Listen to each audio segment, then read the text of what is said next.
tonight, Republican presidential candidates taking the stage for the second GOP primary debate. And the border problems, holding court at the Ronald Reagan Presidential Library.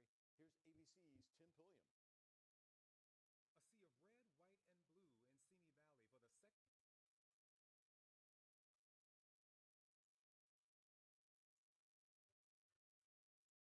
Entrepreneur Vivek Ramaswamy, North Dakota Governor Doug Burgum, Florida Governor Ron DeSantis. Fighting over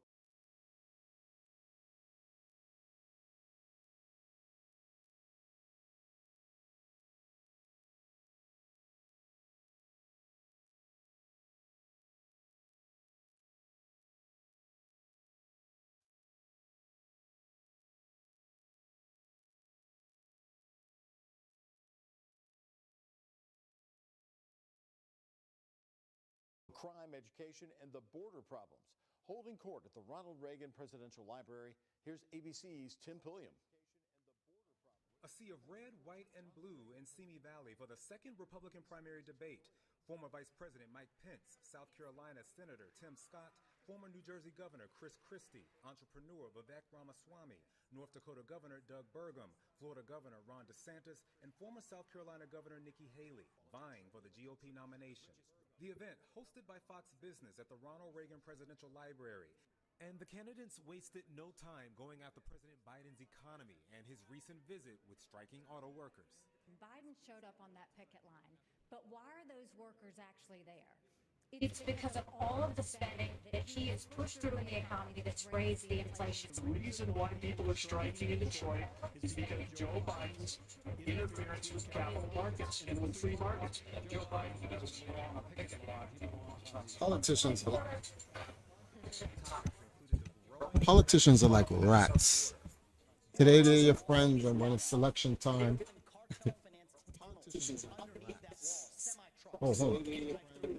We have to use our military to seal the Swiss cheese of a southern border, but we also have to be honest.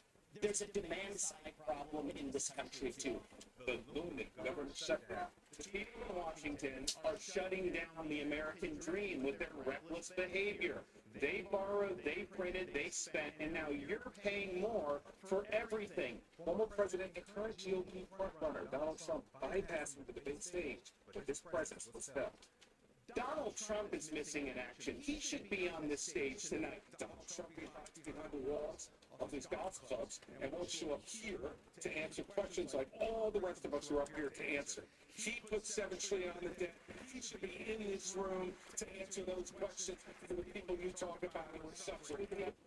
The third Republican presidential debate will take place in Miami on November 8th, and it will be tougher to get on the stage.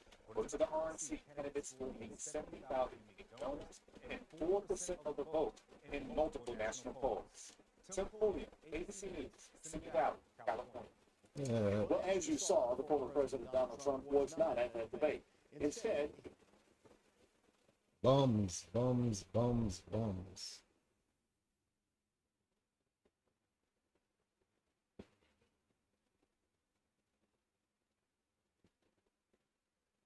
Where's your boy Scott Ritter, man? There's a whole list of new people that I'll be watching, y'all. Oh, I gotta go to history.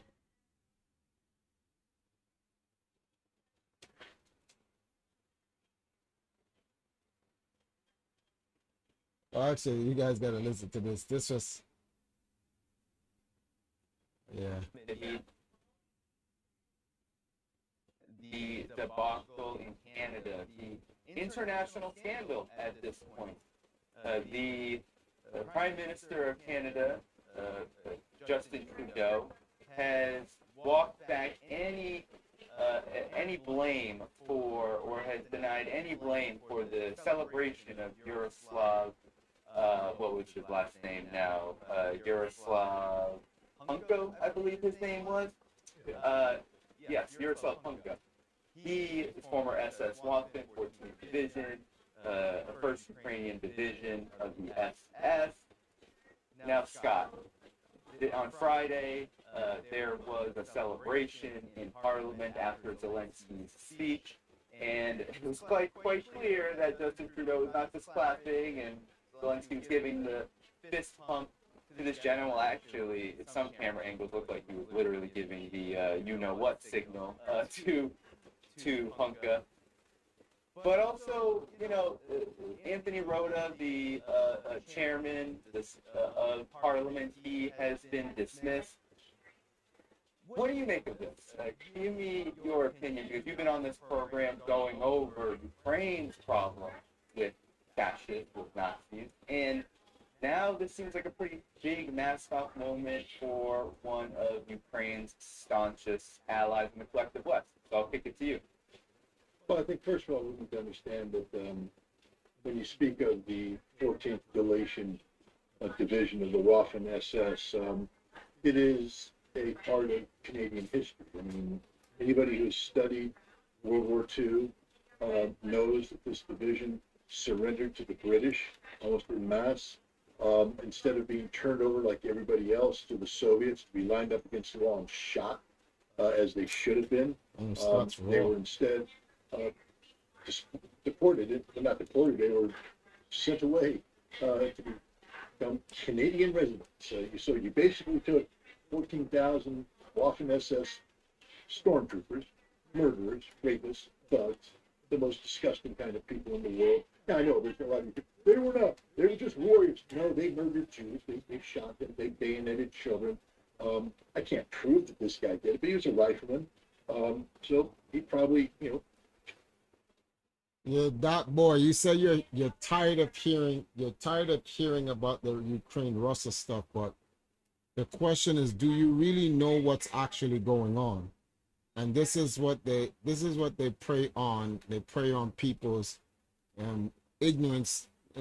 People who just don't want to hear this shit because they're not dying, so they don't care. And then what happens is someone can tell you what's going on in the Ukraine war, and you'll simply believe them because you don't know anything about them. Not that you care, which is the entire point you're trying to make. I get that. But like, I listen to it because I don't want to be told lies by the United States government about what's actually happening or going on. So I actually like to listen to it because I want to hear the opposing sides.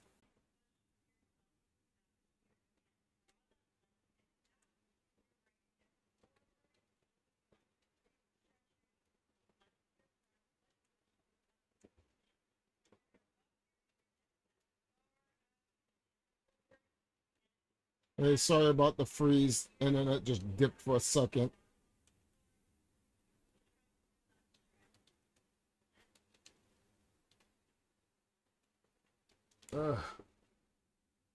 No, it didn't die. I lost internet for a second and then it just came back. Sorry about that.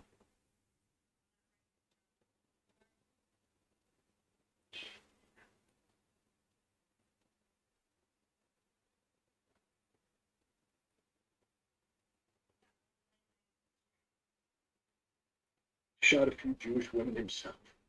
Probably enjoyed it too, because that's how those Ukrainians are that join the Waffen SS. They're not innocents. These are ideologically motivated thugs.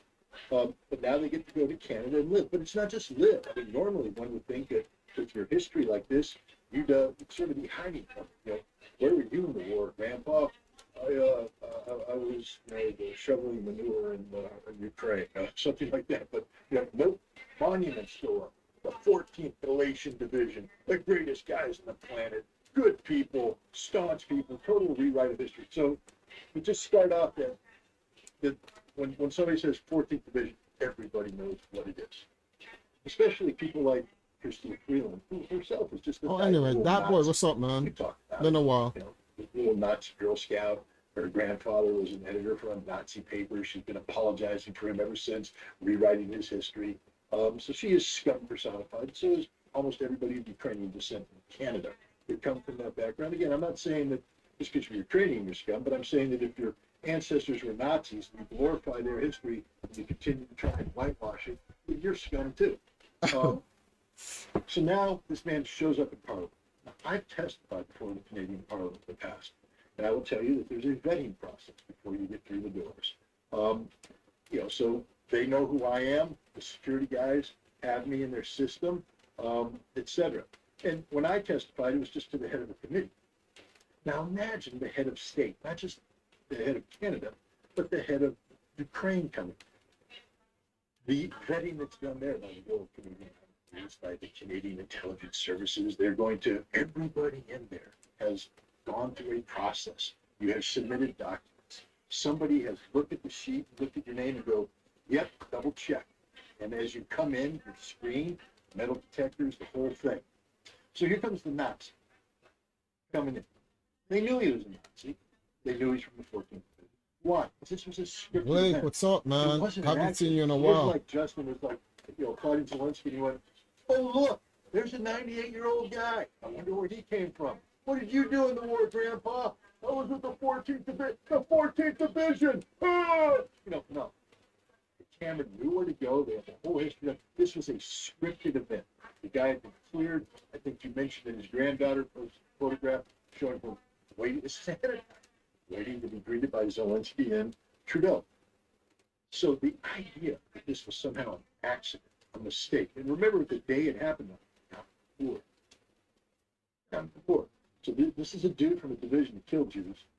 So if you guys are wondering what happened in Canada, the House of Commons was talking about, how Russia's this and Russia's that. And, they wanted to add their little thing up to say negative about Russia. So they all gathered together, blah, blah, blah, blah, blah. All right, fine. There was a 98-year-old soldier who survived World War II and fought against the Russians. Let me repeat, against the Russians. So they invited this 98-year-old man who fought against the Russians. I will repeat, against the Russians. Now, I don't know if you guys know history, but the Russians were the Allied forces. So if you were fighting against the Russians, you were a Nazi. And these stupid motherfuckers invited this guy on, and these guys gave him a standing ovation for fighting the Russians in World War II to fight against Nazism and the death of the Jews. And all of these stupid motherfuckers, Justin Trudeau, the Prime Minister of Canada, all of these idiots was sitting there giving this man a standing ovation because he fought against Russia back then. Just because they don't like Russia now. Just goes to show you how stupid people are. So it's a big scandal going, saying how in the world did they not know that this guy was a Nazi? That's all over the internet too. It's crazy too. Wait, what the hell? It's all over the internet. They can't even understand it. So that's just to give you guys some stuff. My grandmother was laughing at that shit, dog. Yeah, because it's like, you can't be this stupid. I pop in Nile Stream every now and then. But what have you been up to? Well, honestly, what the hell? I've been just, real talk, I've been just focusing on the Valkyries. I'm trying to get out of this, what's the word for this thing here? Begging for survival shit. It's actually annoying now. So I've just been focusing on building up the Valkyries. We got some stuff in the works for them. We have a reality TV show coming up for the Valkyries in Jamaica. We're trying to put on the finishing touches for the pitch and whatnot. We got the feature shot last week, Saturday. It's going to go on TV on the release here in Jamaica. This, what's the word for this thing here? Excuse me, this Friday. And then we're going to take it to an actual new TV station that's being launched in Jamaica. And we're going to pitch to some people to be the executive producers of it. And we spent the entire year getting the Valkyries to market.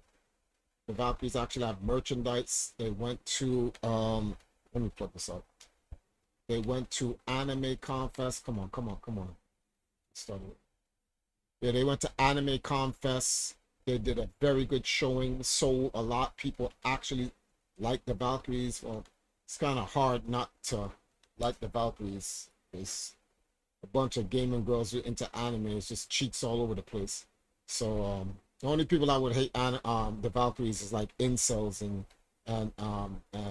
actually I can't even say gay people because gay people like hot girls. So yeah, just they're pretty much the losers. Those are the only pretty much the guys I would actually dislike the Valkyries. But all in all, it's very good. Just gotta make things happen. That's all. That's where we're at right now. So that literally that's all I've been doing. Just grinding with the girls. We finished a stream and then I was like I saw the anime comp stuff, yeah. So now the Valkyries are a staple to anime comp fest here in Jamaica every year. So that's a given, I guess. Let me see what else says. I pop it now, stream. A couple of people is telling me why don't I stream on the Empire Arcadia channel, and I told them that the Empire Arcadia channel it's not that it's dead, it's just that the purpose of the channel no longer exists. All the channel is for uploading things regarding EMP. There are no cameras. There are no cameras. I turned off all the cameras.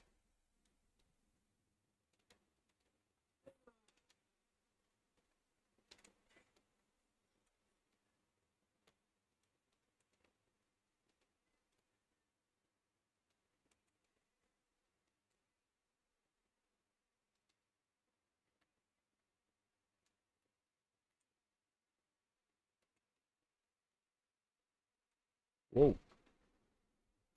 Okay, so let me see something. That boy very nice. Nice, they locked in. Yeah, so that's a good thing, but burned a lot of resources to get them to that level. But it's a good thing because you can't get anywhere if you don't you gotta make the sacrifices, bro. You just gotta make the sacrifices. And that's pretty much what I've been working on doing with them for this long. We've gone through some petty shit. Ex Valkyries talking shit about the current Valkyries for whatever the fuck that reason is. Don't even make any sense. Yeah, but that's pretty much it. I'm trying to get her to a certain level because I have to go back and help Poldrin with his business. Helping Jagan. Oh crap, that's what I forgot to do, and I'm gonna do it. I gotta do something for Jagan's his workout thing.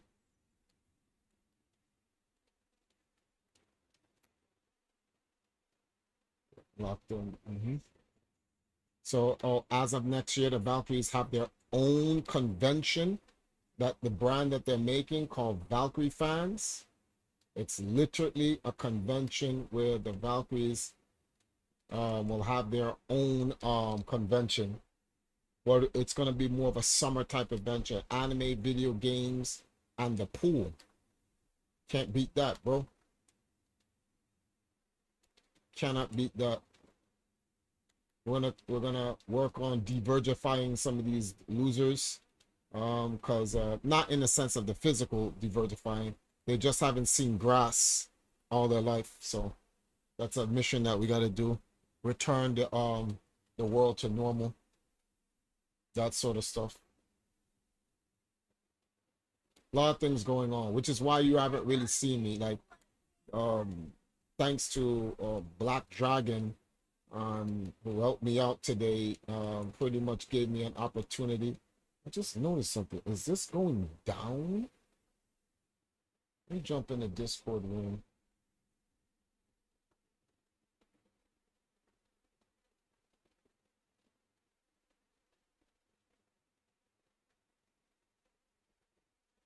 Hey, what's going on, Kate?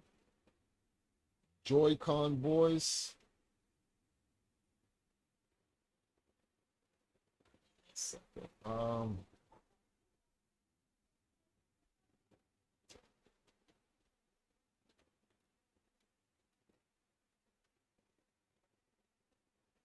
me see who's in there. Let me call this one.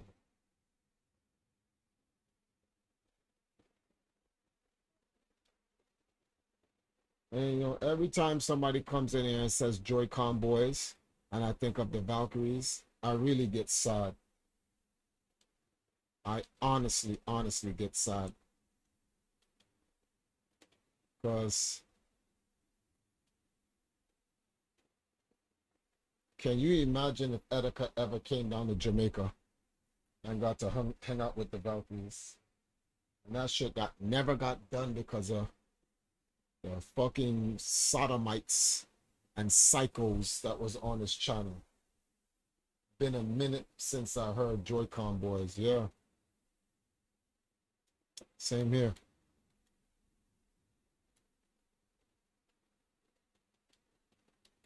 Such a great opportunity. Missed. Joy-Con boys missed a great opportunity, man. Had a legend in Etika and it's just gone. Just like that. But that's life. The alternate timeline sounds godlike. Well, I'd say this, had Etika came down here, Etika would have exploded. He was already blown up as it is, but he would have exploded. I wouldn't be poor, that's for sure. Because me and Etika, streaming together, girls, video games, fan service, come on, get the fuck out of here. But the powers that be already knew what Triforce was planning. So those cocksuckers were like, we can't let that happen. We got to get Etika away from Triforce. The day that happens, Triforce will be unstoppable. So they did the deed. So, Gary, what's going on? Been a minute. Yeah, it's been a big minute. Some people said, Triforce, why don't you try to connect with Speed? And it's so annoying when people try to recommend me to collaborate with people that, like, I don't think they understand how it works. Like, that's not how collaborations work, man. And I'm not running to some guy who's far more successful than me to beg him to collaborate with me. I'm like, they're gonna be like, okay, we'll collaborate with you, but what's in it for me? And I have nothing to offer, and I'm just gonna look like an idiot.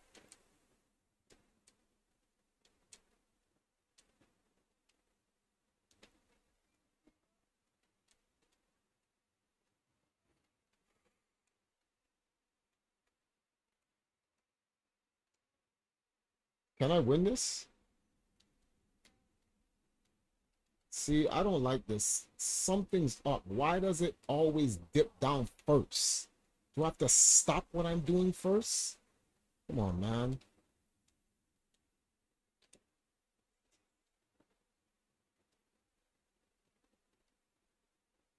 Oh, I can possibly win this.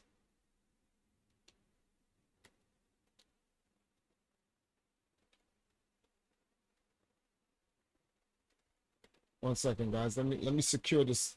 Let me secure this win real quick. I haven't played this game since the last time I streamed on the channel. No cap. But despite Etika not being here, or whatever the case may be, the things that I have in motion and planned with the Valkyries, something of that magnitude will happen regardless. And we'll pay tribute to the late great one.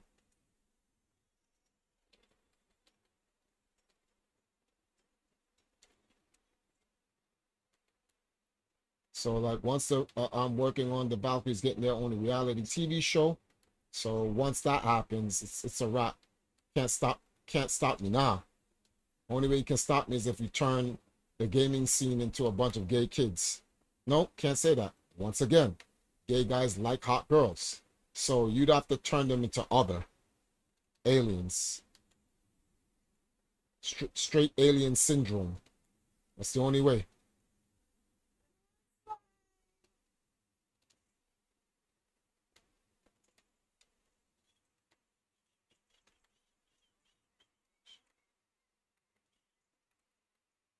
So I'm trying to make some scheduled time for myself so I can like be able to just chill.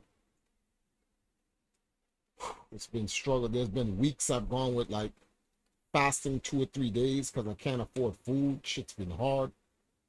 But oh, drop top. It's been an Eon Brizzo.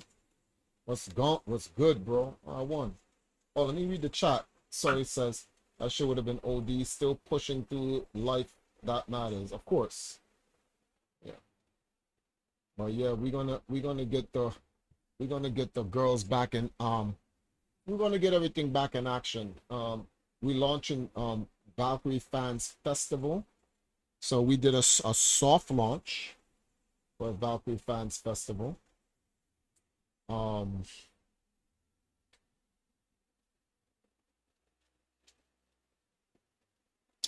do I play this on my screen? Let's see something. For a second.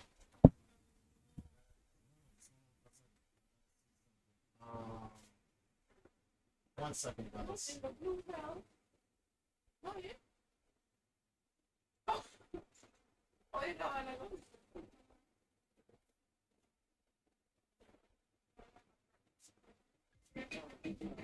Silence. Let me see something. Okay. Oh crap! I got a beauty.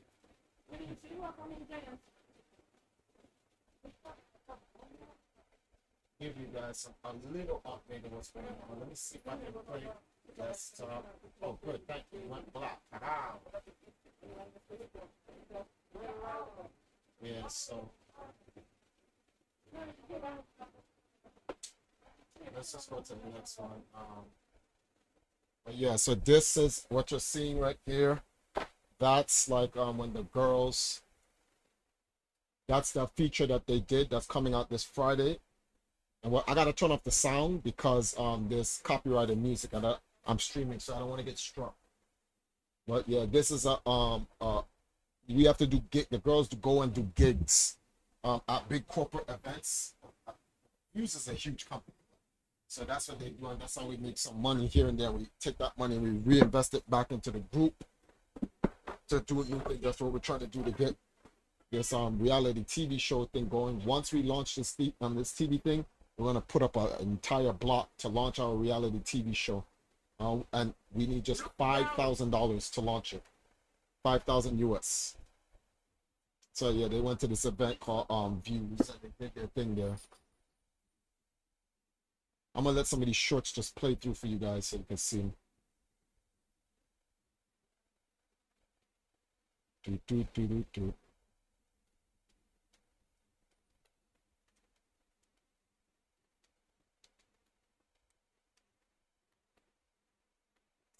Come on. So yeah, this was it called Valkyrie Fans Festival. So this year we soft launched Valkyrie Fans Festival on Empress Now's birthday. So it was a 3-day event. The first night the Valkyries went out to dinner for a birthday dinner. Shout outs to Waifu God, Stated Average, and Black Dragon, who pretty much sponsored the dinner. The girls went out and they ate some East Japanese. The second day they went to the river. This is Keimana's River. And they went to the river and it was playing in them stupid tire things and doing TikToks. And just to let you know, this entire event invited the entire community. And then on the third day, they went to a local small convention, anime convention. And they were selling stuff and cosplay and playing balloons and all that other stuff. And that was pretty much, they actually won some contest that they had there, which was kind of cool. All of this stuff is on the Valkyries channel. You can check out their vlogs and all that stuff for it. What the hell? Oh, what? This is a different promo. This was a promo. I think it's the individual parts. Yeah, those are individual parts. Then what is this?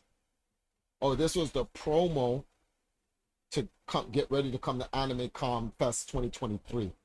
This was 2022 last year, and it was a promo to get everybody to come to Anime Con Fest 2023. Valkyries, as usual, had a huge ass booth, largest booth in the place, as usual. We're gonna try to make it that way. They hosted their Just Dance tournaments. We did a dance performance on the stage. We even opened the convention with a Naruto song and whatnot. but that already passed. So as you can see, we're going back in time on all the stuff that we've done. What is this? Oh, that's right. This is a promo, right, for a product of Jamaica magazine. The Valkyries have their own magazine. They have their own magazine, which is kind of cool. So there's a magazine, a digital and print magazine, international magazine company here called Product of Jamaica magazine, and the Valkyries got their own version in it, along with the main staple of it. So we did a promo to celebrate that they've been, and there was a whole photo shoot for it. So you're gonna see all of this, well, without all of this effects in the magazine. Actually, we have copies of the magazine already, and we sold some of them at Anime Confest. We're waiting for the re-up so we can resell them back again and all that other stuff. So it's a lot of things going on. And like I said, we making moves, bro. We ain't playing no games. No games and whatnot. There's this is Bed Lounge Gaming. There's about that. This is some TikTok stuff. And what is this? Oh, this is when they did the Korea stuff. Yeah, you guys already know about all this. Let me go back now. That got you guys caught up and whatnot. Number 2. Sorry guys, let me get back and read the chat, see what questions.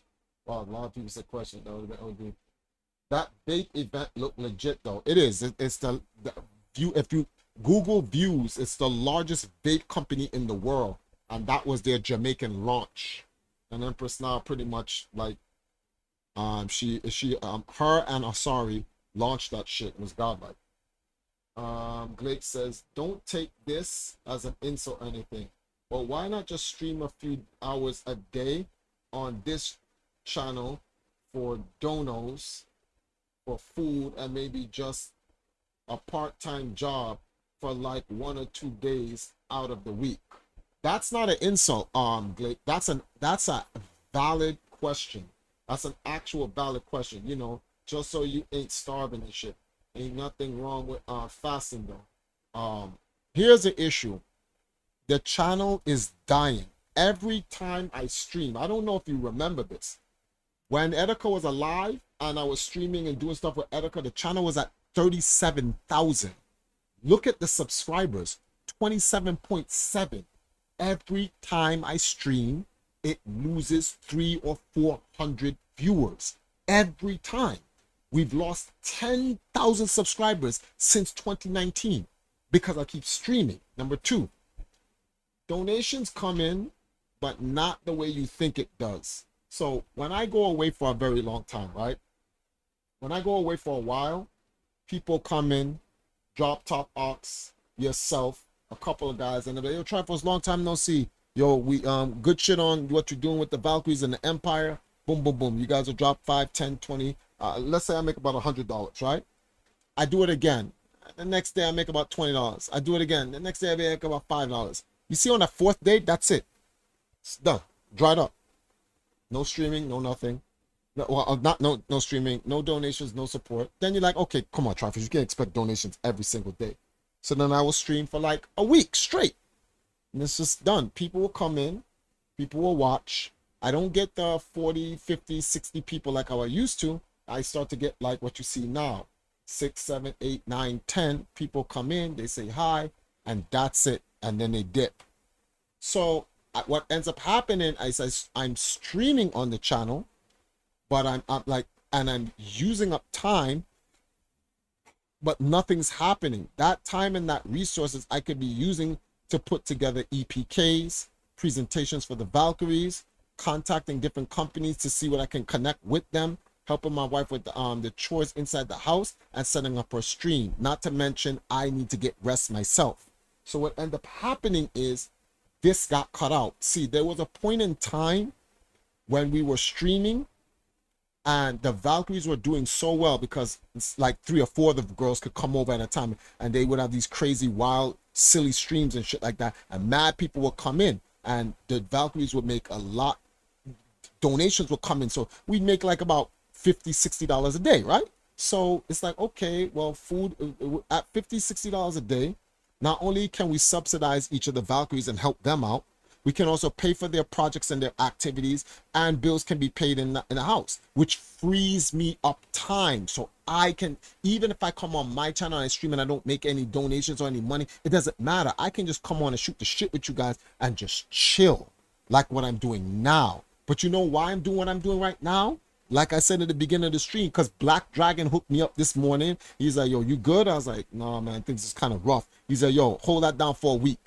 And I'm like, all right, fine. So I can take a little break. So I was like, you know something? Let me come on tonight's stream and stream, which is what people don't understand. Like when you're a streamer, man, if you're not subsidized, you can't maintain it. And most people say, why don't you get a job? And then I keep reminding, motherfuckers, I'm in Jamaica, you motherfuckers. Do you not understand? Like I make third world money.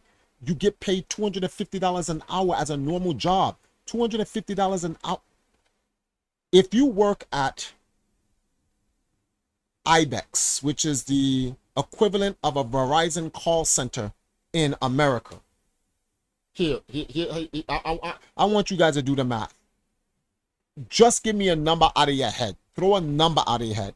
How much do you think you would make at a call center, Bell Atlantic, AT&T, what's the name of this thing here? I forgot the new guys' names. I forgot all the new phone companies in America. I've been out of America too long. Metro, PGS or whatever the hell. How much do you think they pay an hour? $16 an hour? Anything else? Anybody else? 16? Come on. This is US though. Keep this in mind. US. Come on. $16 an hour? Anybody else? Give me a number. I want to give you guys an actual joke. 16, hell nah. Maybe like 22 tops. 18 to 22. Okay, 18 to 22, right? Okay. Hasari works at Jamaica's version of IBEX. I'm going to give you guys a link because you have to see it for yourself. JMD, because you just need to see it for yourself, for real. You will not believe me unless you go see it for yourself.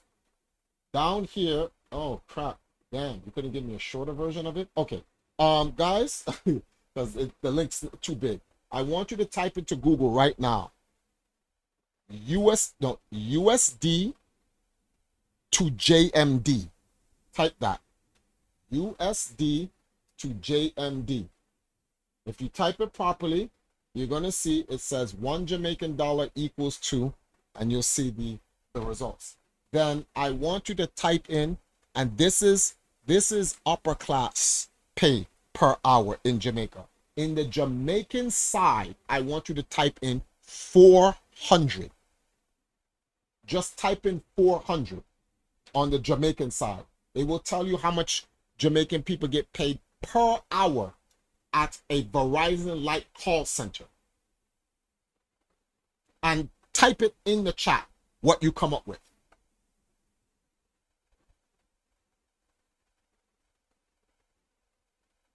No, type it in the chat. Don't tell me scrap.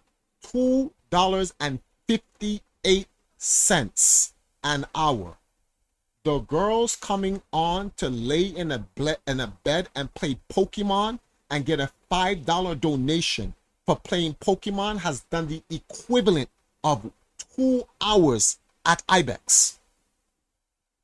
Talking to customers, dealing with their attitudes and all that other stuff. But if you give a $5 donation to the Valkyries for laying in a bed, looking sexy and playing video games, they have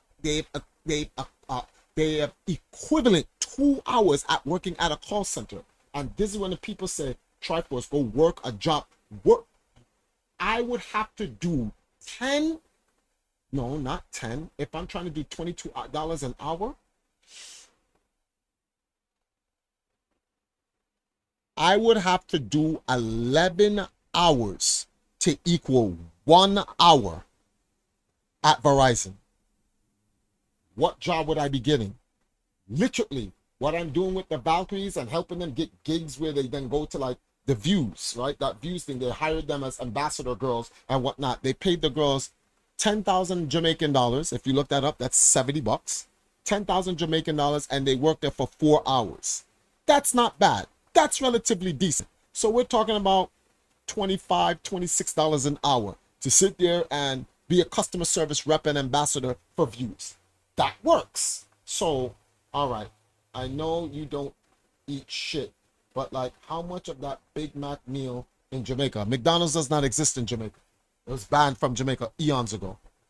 But like, let's say Burger King is here. So if you want a fish sandwich, which is the most expensive sandwich here, a fish sandwich is $700. So 700 Jamaican dollars for a fish sandwich, $4.51. Yeah, all them rates. How could you blame somebody for selling dope? Exactly, which is why there are people in Jamaica, crime is down here. Yo, how are the people gonna live? The only reason why I can live here scraping through is because the Valkyries makes US money. So every time Blake sends $5, what is $5? Let me see what $5 is. Let me see what $5 is. Every time someone donates $5, I make $775. $5 can buy me an a big fish meal at Burger King. So if someone goes, yo, Triforce, man, I know you're struggling. Here's $35. That's $5,000 I just made. 5,000 Jamaican dollars. I can go to the supermarket and buy food for the entire week. So when I stream on the Valkyries channels and I'm selling a Valkyrie fan service, or I'm selling any of the Valkyries photo cards or the posters that they have, any of their merchandise, or people donate to the Valkyries because they want to see the girls thrive or whatever, I can literally pay rent, I can pay light and whatever. I'm not living like, I'm not balling, but I'm not homeless. So when people say, so why don't you stream here? Because the truth is, I cannot. The Empire channel doesn't make any money. Why, Triforce? You're mad in depth. You be talking about the world. People can learn from you. People, you talk about Zelda lore, Castlevania lore, Contra lore. You talk about mad games. You're an OG. And but no one gives a fuck. I'm cool, but not cool enough for people to consistently. I'm not gonna sit here and act like nobody donates to me. That's not true. But I'm not good enough for people to consistently. I'm not Etika. I'm not Black Otaku. I'm not Speed. I'm not, who's that Twitch guy who had that rapper over his house and it was, and they started getting into rap beef, Kai, whatever the fuck his name is or whatever, blah. I'm not those guys. I'm just not. And those guys, they're all set. They're good. Those guys, they don't even, Kai Sanat, whatever this nigga's name is. And the reality is, those guys are going to, the content that they put out is conducive to the, I'm choosing my words carefully, to the attention span of today's social media audience.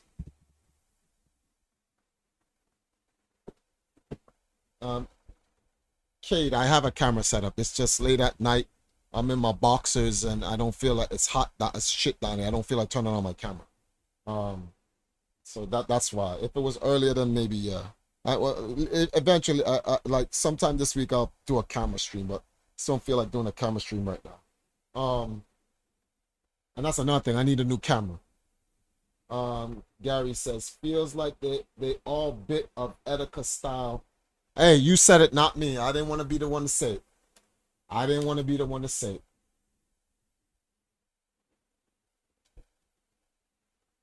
And these guys all are Etika style. Now, if anybody knows Triforce, you all know Triforce is not going to do that.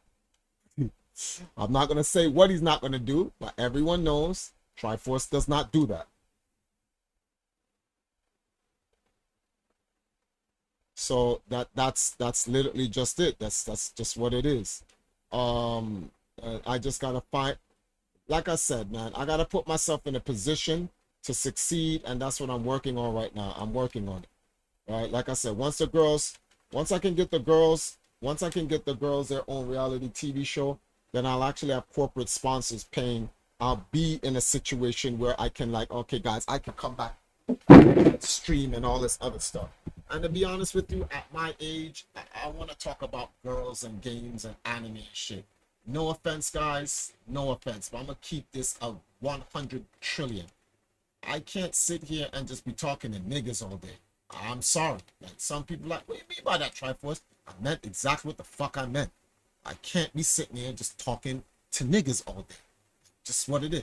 Yeah, for a little bit, I come on 2 hours. Yeah, what's going on, guys? Let's shoot the shit. Talk about news, what's going on in my life, what's going on in your personal life. A little bit of some religion. Talk about some Billy Carson shit with the Anunnaki and the end of the world and shit like that. And then we get off. But I like to also talk about girls. And unfortunately, in this day and age of the internet, it's like niggas don't like talking about girls. You bring up a girl. Yo, my nigga, come on, man. I don't want to talk about that. Fuck you mean, nigga? The fuck you mean you don't want to talk about that? What does that mean? What does that actually mean? You don't want to talk about that? What do you mean that? These are girls. You don't like talking about girls? No, it's not that, but like these hoes. Nah, you bugging, bro. I'll never turn. I'm gonna always be down for pussy. I don't know about you guys.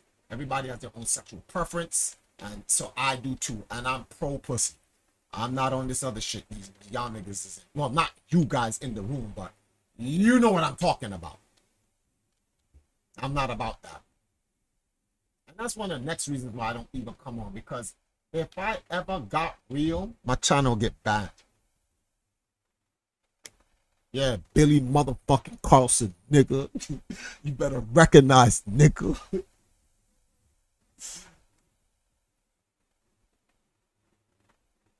He says, yeah, you're not a loser. Which is exactly why, and that's the thing. I can't come on these channels. I can't be coming on these streams and just be like, sometimes I do podcasts on Saturdays, right, with brother Yodai, which is Reg, and we be talking about the what's the name of this thing here, the 9th commandment. So we have our podcast where we try to honor the Sabbath by giving God his time and due and all that other stuff. So I'm there doing that, but like I said, a lot of people is not with it. A lot of people, let's keep it a billion. A lot of people just want to see me do some coon shit. Argue, talk about the eviscerated one when I told niggas stop talking about this motherfucker. I paid the motherfucker already. Actually, my community paid for him. I didn't even pay for him. The community paid for him to get him out of, and now we got him rid of. And every time I come on, some nigga comes inside. Your Triforce, what about the one that shall not be named? Like, nigga, I said he shall not be named. So the fuck you do naming him? Corny shit. That's the problem. I just can't do this shit. So that's why I just like, let me just stay on the girls' channel. It'll be rough there sometimes, but I'd rather it rough with the girls than I'd rather it rough with the girls. I'll just leave it at that, bro. I'd rather it rough with the girls.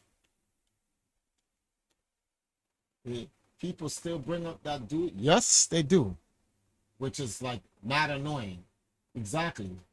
Shit is mad old. Dude's talking about shit on the switch line.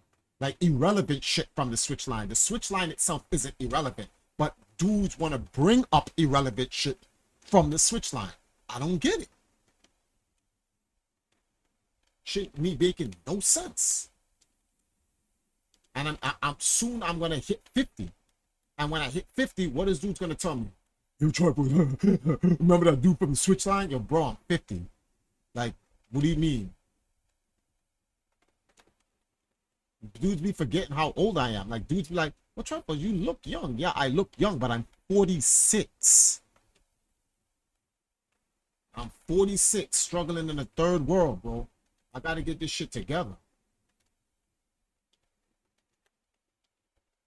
So that now you guys have a understanding as like why you don't really see me around.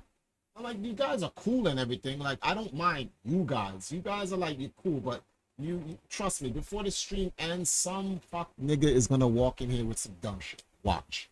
It's gotta happen, bro. It's gotta happen. It's just like clockwork. They can't help themselves. They just do it for the memes. But yeah, outside of that, everything else has been holding up.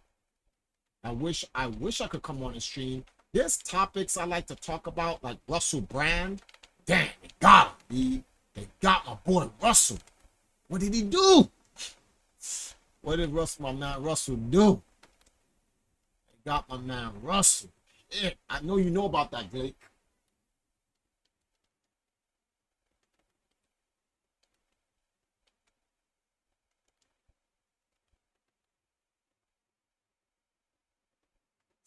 Oh man, yeah. So it's a lot of things. Jarion, what's going on? And that's another person who also helped me out. Jarion, big shout outs to Jarion with the big offline donation a day ago when a brother was dying.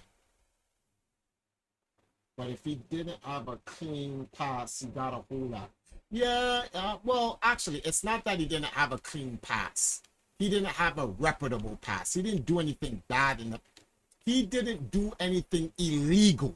Let me say that. I understand what you mean, and like you can't be going around hoeing bitches and having gangbangs and blowing out bitches back, whether it's consensual or not. And then when a bitch brings up rape, think that shit's gonna help you. It's not. You know they're gonna dig up whatever they can get across your ass. Yeah. That's why I'm good, cause ain't nobody getting me. First of all, I'm in a third world country. That's number one. Number two, ain't nobody getting me on shit, cause I ain't done shit to nobody. I'm as upstanding as I can be. I'm not perfect, but I'm not out here gang banging bitches and laughing about it and shit like that. And even if I was, I wouldn't brag about it. And that's another thing. These dudes be bragging about shit like that. And I'm like, yo, you can't brag about shit like that. And like, bro, it's gonna come back and bite you in the ass. It's called karma, B. And that's probably what's hitting him right now. Like, yes, what he's doing in terms of getting the information out there for the people, that's cool and everything. But see, shit came back to bite him in his ass.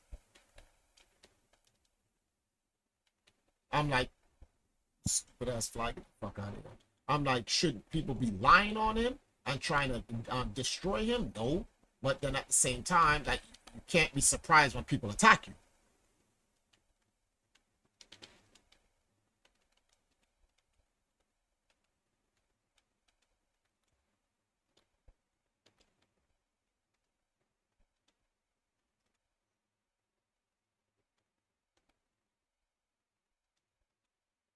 I did not do that. Trifles, what are you doing? Just put it down there, stupid.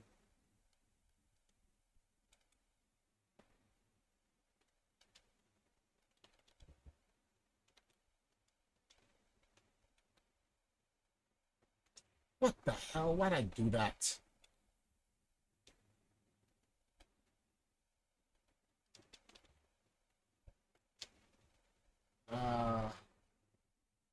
Okay, let me see something. What he says. Shane. Oh, you said that. All right, bro. We already know you stole that 5K from YouTube King to spend on my G5 jet fuel. Yeah, that's true. That's the only thing people can ever get on me. I stole money from YouTube King so I can fuel up my G5. And actually, I don't know if you noticed, but I upgrade to a G6.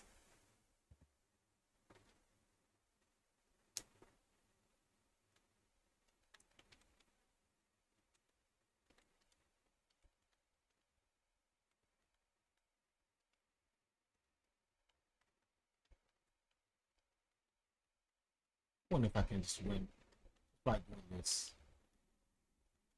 Oh man, I missed that opportunity. Yikes.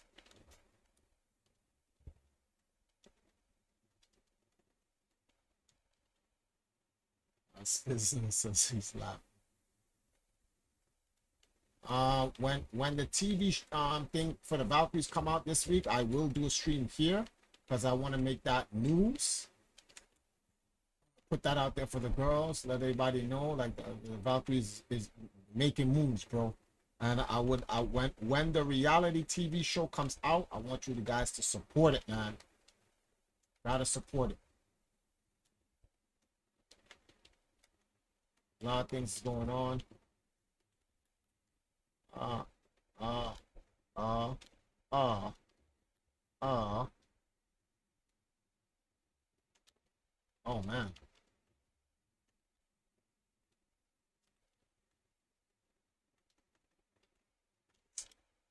Okay, let me see something. Yeah, stream that joint. When your shit drops, I'll watch on stream too. Yeah, definitely. I'll definitely cut. And I'm not waiting for anyone to like be the executive producer of it. I'm going to be the executive producer, so international people will make sure international people can watch.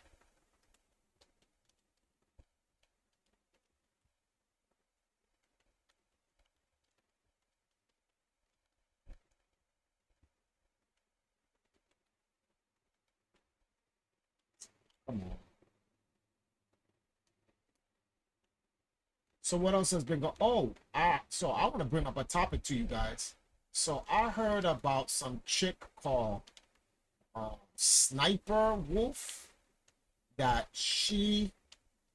Yeah, come on, Blake. You know who Sniper Wolf is. You of all people know her more than I do. Well, I heard it was her husband the whole time that was doing her game shit, and now this chick try to take his money or some shit like that and dip when he built everything for her. These girls are wild out here. Wild stallions. It's crazy. I heard some other chick was dissing a cancer patient, calling her a loser, and she got deplatformed for that. Her father kicked her out of the house. Now she out there giving out free blowjobs just to make it. It's crazy, dude. People gotta watch what they say and do out here.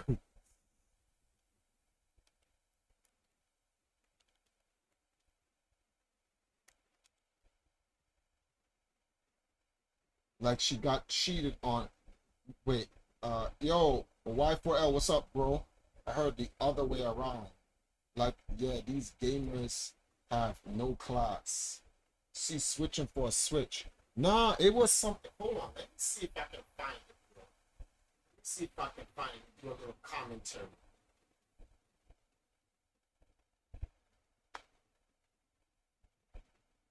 Yeah, oh, yeah, Sensitive Society brought it up. Yeah, so listen to this, right?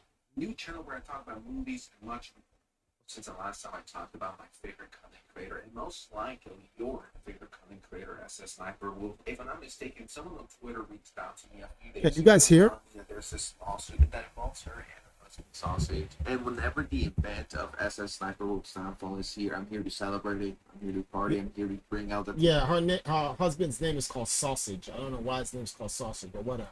tequila, the tacos, the burritos, whatever the donkeys, bring them on. I think everyone here who's above the age of 2 can see through the smoke and mirrors. You know, maybe she doesn't care about this. To her, it's just a money printing machine, and that's completely fine. If that's your belief and that's what you do this for, go right ahead. I'm never gonna go after someone for getting that bag, but at least be honest about it. So I'm just gonna read the most important stuff that I consider. I gotta say, these are just allegations for now. So let's get into this lawsuit. In or about 2010, Young, which is Sausage, and Sealish, which is, you know, Sniper Wolf, first met online while playing the video game Metal Gear Online. But right now, we're just getting to the roots of everything because Sausage is suing her. So this is just setting the foundation for everything that's to come. And this is where it gets really interesting. In or about 2011, Leah began a YouTube channel under the... So her name is Leah. What's wait? In about 2011, Celeste began. Oh, that's her name. Celeste is her name, I guess. And then Leah or whatever. Anyway, we'll keep it going. Moniker, Sexy Sniper. And this is a theory, a conspiracy theory. This is one of the biggest myths in YouTube history. Why does Sniper Wolf have 3 S's? Why is it SSS and then Sniper Wolf? Because in case you guys don't know, back in 2011, like, the content that she would upload was something completely different. As she got bigger and more popular, she decided to remove it because it wouldn't be good for the brand. It will bring in the wrong audience, aka not little kids. There's nothing wrong with moving on and leaving the past behind. behind. That's completely cool. But she's always denied this. This court document seems to confirm what we all knew all along. Sexy Sniper Wolf YouTube channel had a largely negative reputation and was infamous for posting lewd and crass content like we just talked about. Leah's Sexy Sniper Wolf YouTube channel was not affiliated with or otherwise related to the future SSS Sniper Wolf YouTube channel. Both Young and Leah have taken measures to ensure that the Sexy Sniper Wolf channel could not be connected to the SS Sniper Wolf channel. Leah has made an explicit record that that channel is not connected with the now famous SS Sniper Wolf channel. This is something that's been going on for like the last 6-7 years because she's always been like, no, that was not me. I have no ties to that channel, but I don't even know who that is. We just have a really familiar face and a very familiar name. Just how dumb do you think your audience is to fall for this and be like, oh yeah, you know what? That makes sense. I'm really wondering here, does Sniper Wolf think like we're all 5-year-old who can question certain stuff that ain't adding up? But that's just me. Maybe I'm just a crazy conspiracy theorist with a tinfoil hat on. In or about January 2013, Young approached Leah with an offer to engage in a new joint venture, which would be the new channel that has 20-something million subscribers. So from reading this document, it seems like that guy, aka... You see what I'm saying? This guy comes up to Sniper Wolf and offers her a 20... He gets her a channel for 20 million subscribers. How did she earn that, bro? How did she earn that? 20 mil? 20 million subscriber channel. What did she do? She was just born a woman. That was it. 20 million subscribers? Bro, come on, man. Sausage, aka, you know, was the real power and the brain behind the Sniper Wolf channel. It seems like he was the one managing everything. The concept behind the SS Sniper Wolf YouTube channel was that Young would play video games such as Call of Duty and or Metal Gear Rising and record his gameplay. Yet again, this seems to confirm the whole rumors that SS Sniper Wolf never played any games. I always heard rumors that she never played the games, that it was always someone or she paid someone, and now it seems like it was the boyfriend who was doing all of it, which, you know, there's nothing wrong with, but at the same time, you can't be out here being like, I am the greatest, you know, female gamer of all time, and no one could be me, and anyone who disagrees with me is just a bigot and incel and people who hate to see women win, which is not the case at all. That's not why people were mad. People were mad and upset because you were claiming to be the greatest COD player of all time, but you weren't even playing. It was your boyfriend. And once again, this legal document seems to confirm. I mean, if you're surprised at this point, come on now, you need to be on YouTube a bit more. Everyone is fake except me. I'm the realist. Please subscribe, notifications on. Young would then prepare a script for each recording for Leah to read on camera while acting as though she was playing the recorded video game footage, which is crazy. Young and Leah agreed to split any revenue from the channel equally. Each of them got 50-50, which is the bag of the century. That's like investing in Apple back in the 70s before it was created. That channel has made millions and millions and millions upon millions of dollars. So if you got half of that, that guy's easily a multi-millionaire. I think it's a really fair thing to do. If the guy is recording the gameplay and he's giving you the ideas and he's the one who made you create the channel or gave you the idea and everything, he should be getting paid. He should be getting that bag. While Leah was the face of the SS Sniper Wolf YouTube channel, Young is and was at all times heavily involved in the creative content and operations of the channel. See, this is what pisses me off about shit like this. Here's this talentless chick. Bitch is talentless. Some SpongeBob SquarePants ass nigga comes out of nowhere because he has the connections and whatever, offers a deal with her, and they get...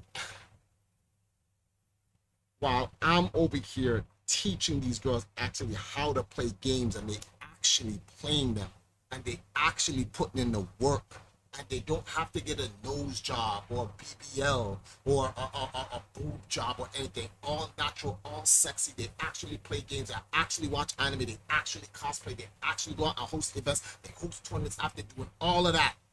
This bitch, and yes, I'm calling her bitch. Fuck her. Fuck that hoe.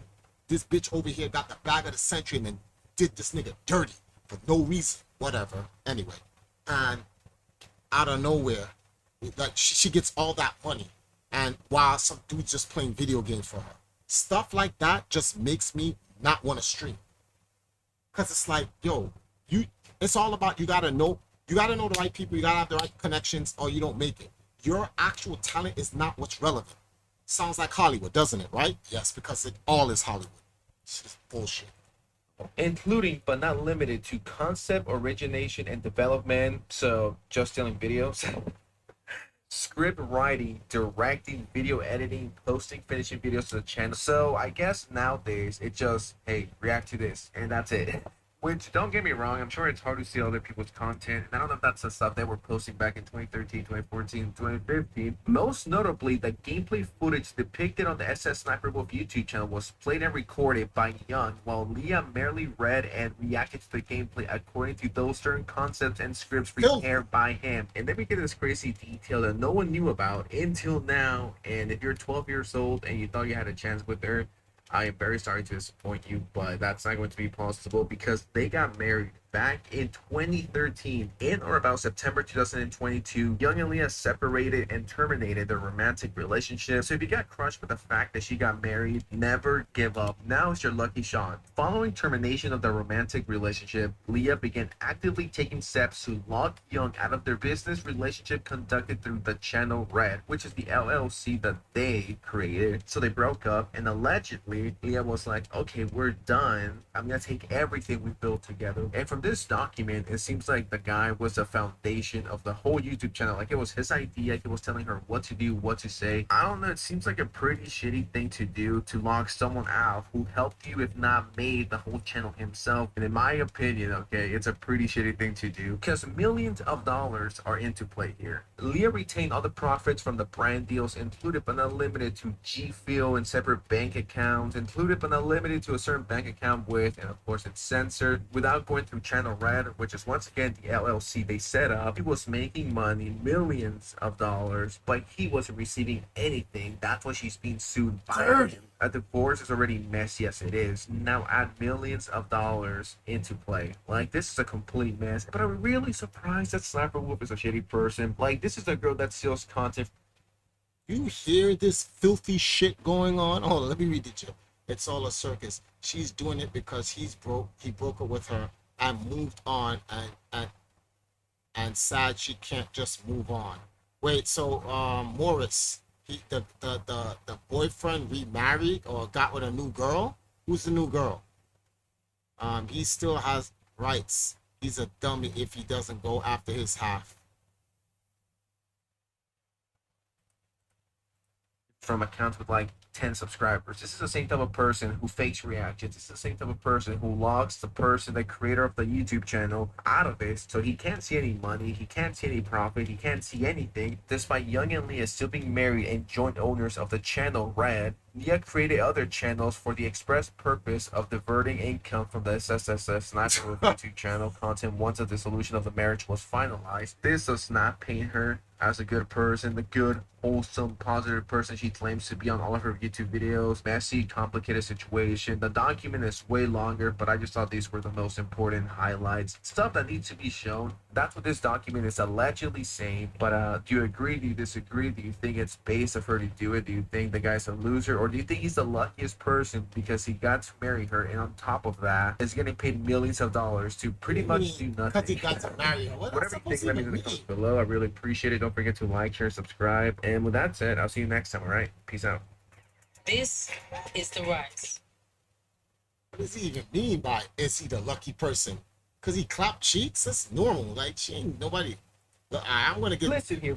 I'm gonna get you guys to the next one. This is gonna be some crazy shit right here. Hold on. Not sure who the new girl is. Hold up. He's that smart to make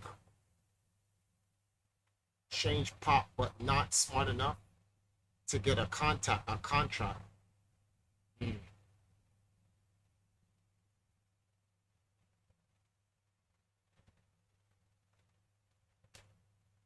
Now, this is the other stuff I was listening to. This is just wild, bro. Listen to this. This is the wildest shit I've heard. And this happened like 2 years ago, but listen to this. Little cloud chaser. And to that I say, yeah, Yeah, for sure. The only reason why I'm even talking about this, besides the views, of course, and now she's using this situation to boost her channel, much like mine, actually. Am I a hypocrite? I think I am. Anyways, to those of you who are lost, who haven't been watching the anime lately, a few days ago I made a video on a spoiled little brat who was making fun of someone for having cancer. It's absolutely disgusting when you're mocking someone who's dying. You're like, ha, you're dying. You have to be pure evil. Not even a 12-year-old commentary channel who's the edgiest kid you'll ever meet. He wouldn't even say that. He at least has some respect for those victims. But this girl, I think she's 18, 20. The point is she's an adult, and she just doesn't stop. The main reason why I'm talking about this is because someone on Instagram DM'd me, and they told me, Let me just get to the point where the girl actually. Okay, it's coming up. It's coming. the girl is live. Check it out. So I go to her live stream, and the first thing she does for the first minute, she's just posting for the thumbnail. What? Why is she posting for the thumbnail? You do that before the stream, you dumbass. What the hell? Anyway, skip all that. Was there were people literally donating to her, saying she did nothing wrong. I don't have a lot of screenshots to prove it, but this is one I managed to capture. Why are you giving your money away to someone this disgusting? And if you guys don't know what she's exposing, she's leaking her parents' name, and she's also leaking private conversations between the mom and the girl. Tessie's mom says, please do not talk about now he's watching your channel or someone doing that and send him. You shouldn't be showing my messages. And the reason why she's exposing these messages from the mom and the dad is because the dad dropped her from her insurance, and I see nothing wrong with that. I do have an apartment. I have an apartment, a castle. I applied for. This bitch says she has a castle. Yo, people are delusional. Bitch says, I have an apartment, I have a castle. Hold on. So nobody thinks I'm making this shit up. Listen to what she says. We're going to do this again. Hold on. See nothing wrong with that. I do have an apartment. I have an apartment, a castle. Bitch says she. Applied for my apartment. Yo, people are delusional. She said, I have a castle. A castle. I guess if you want to call your apartment a castle, yeah, your home is your castle. I guess so.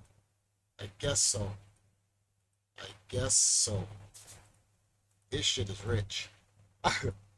Hold on, let me get back to what she's. What's this? All right. 2 days ago, and I signed. I'm 18. I applied for my apartment 2 days ago. I signed and I got approved myself. Why would anyone pay for their daughter's insurance? Why would he still pay for it? It makes no sense for the dad to pay for it. The dad did nothing wrong. The girl just doesn't stop. She's sick. She needs to be off YouTube. She's mentally unstable and shouldn't be on the platform. I legitimately think she's insane. Further on, she goes on to blame her dad for starting all of this. You just love to see this spoiled little brat pointing fingers at her dad. I was talking to somebody on Discord about something completely unrelated, and he decided to spam call me, knowing that I was live, to embarrass me on live, and then the next day proceeded to making a live stream about completely slandering me. So, am I really the one that put the family drama out there? No, I'm just trying to clear out the lies. The lies. If somebody decides to slander you and lie, you are totally justified to clear up the lies. When there's been multiple lies made, I didn't do that. All I did was fall asleep. Remember, this is all over me sleeping. Right. I'm not lying. I'm gonna get that CPS report for you guys. I'm gonna get it. The produce. Never mind. I get that. But anyways, guys. Yes, people need to stop slandering the Raj Queen. I'm not lying. What's your fault that I did something? We gotta streamline these ideas. We need Grammarly. I've got your back. Promos. With Grammarly by your side at every step of the writing process, you can nail your business pitch with confidence. So let's get going. Your assignment is due tomorrow. Welcome to Ideation Station. I already have a lot of ideas. Get out of here. Wrong. You got me in trouble for it because I live in your place and your house's rules I have to follow. My bad. She doesn't understand what she did wrong. If you're in your parents' house, you follow their rules. And this girl wasn't following any rules. She did whatever she wanted. That dad did nothing wrong. That dad has some balls for kicking this girl out onto the streets where she belongs. The girl was trying to paint the dad as the villain, as the anime villain over here. She's victim blaming. According to her, she did nothing wrong. I'm 2 seconds away from passing out, so I'm just going to have my friend Dr. Demone take over because I'm about to faint. The crunch is too strong, guys. And got kicked out of her house. This is not it. For 20 That's years not- before. This is not it. Where is? nothing. It's just for any other reason, right? Something they here it can't is. This is what it control. was. Don't make fun of someone for something they cannot control. So let's get started, shall we? Take off your wig. Take. It is a wig. Oh my god, that's embarrassing. Leukemia? Do you have cancer? Oh my god, do you have pink cancer? You are such a loser. You're wearing a wig because you're bald. Oh, you have a wig? Yeah, that's pathetic. I mean, it's not like something you can't control, right? Oh, wait, you can't control cancer? Damn, these lip injections are really making me retarded. I mean, look at my fish lips. I don't see why girls think having big, puffy, fish-like lips are like hot. No, they're not. They're fucking disgusting. I low-key want to pick them with a toothpicker to see what comes out of it. I just hate this girl's attitude. I hate people like her. This person right here, 5 seconds in, she's pathetic. How pathetic can you be? You're fat, I'll you're explain ugly, to you in a second. Hold on. you're poor, and you have cancer, no hair, and your wig's perfect, by the way. Fix that. Take off your wig. Don't be a pussy. Take off your wig, leukemia. You gotta love the pink Lamborghini bar so She people said, could donate "Take her off on your Twitch. wig, Not only is this girl living on weak leukemia food girl." difficult. That's crazy. That's wild. Take off your wig, leukemia girl. See, not only is she a thought, she's also a bitchy person. I mean, to this somehow she got $5,000 for her pink Lamborghini. Like, what the fuck? Yeah. Somehow she. So, on her donation thread, guys, she's raising money for her pink Lamborghini, and someone sent her. Well, she's made $5,300. That's just crazy. But yeah, what? Got $5,000 for her pink Lamborghini. Like, what the fuck? What is wrong with people? How do people get this entitled? It just pisses me off. This girl looks about 25, 26, and she's acting like a fucking retard, like a 16-year-old high schooler who thinks is a mean girl. I swear to God, this girl's just pissing me off to no end. Would I punch her? Yes. You're such a loser. Oh my god, I can't. So, what's it like having fucking cancer and having to wear wigs? Well, it's great because people give me money. People pay you to be fucking ugly and bald. Yeah, just how people pay you so you can show them your tits. Like, at least the other girl has respect for herself. You're the definition of the word bitch. I want to know the context of this. I want to know the anime backstory. Actually, I don't. It doesn't really matter here. I don't care if the girl called you fat or fish lips or big forehead or chola eyebrows. I don't really care, and I don't really think it's relevant. The relevant part is, why would you attack someone with cancer? So, what's it like having fucking cancer and having to wear wigs? Well, it's great because people give me money. People pay you to be fucking ugly and bald. No, people pay me because I'm dying. You're such a fucking loser. Basically, you're getting a welfare for special needs. This bitch is evil. How do you say? The lady said people are donating to me because I'm dying, and then you call her a loser for this. That's enough of this. Do you know so? You know what's so crazy about all of this nonsense? The crazy part about all of this is that these people are as evil as these people are. They're all better off than me. That's the wild part about it. They're all better off than me. Sucks to be the good guy, doesn't it?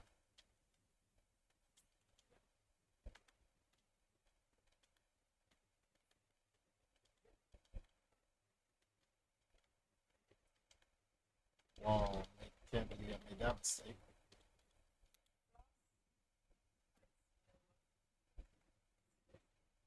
Who, me or you? Or both? One last I floss? I can't floss anymore. If I floss, you will all die.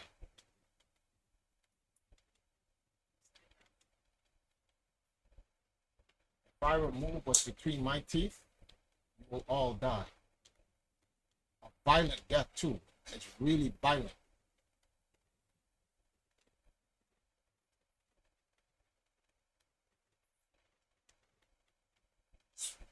Why'd you do that, stupid?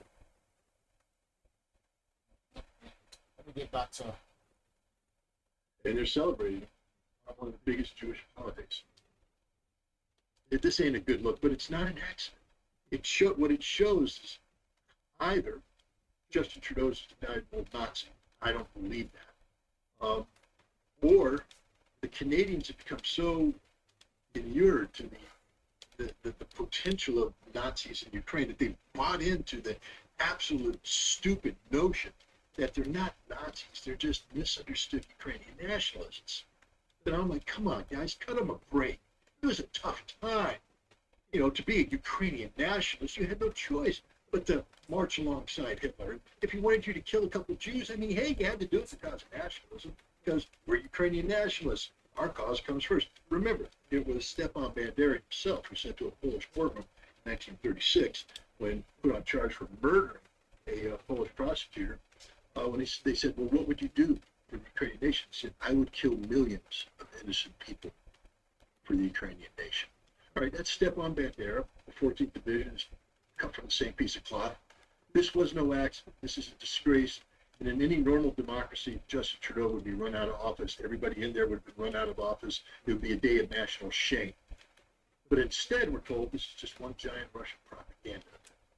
As if the Russians wrote the script. I mean, these Russians are pretty damn good, don't you have to admit, Danny? I mean, because obviously, as you're going through it, so you got Putin going, okay, call now. The Russian ambassador to Canada, all right, hey, I'm going to distract you while this name goes through here, so you guys, you know, I mean, come on. You really think that Russia did this? Russia had anything to do with this? This is an event that writes itself. Russia didn't script this. It's not Russia that's taking advantage. Poland is. They're going to try and extradite this murderous Nazi war criminal. Again, he's 98, and they're like, give him a break, Scott. No, sorry. There is no statute of limitations on murder.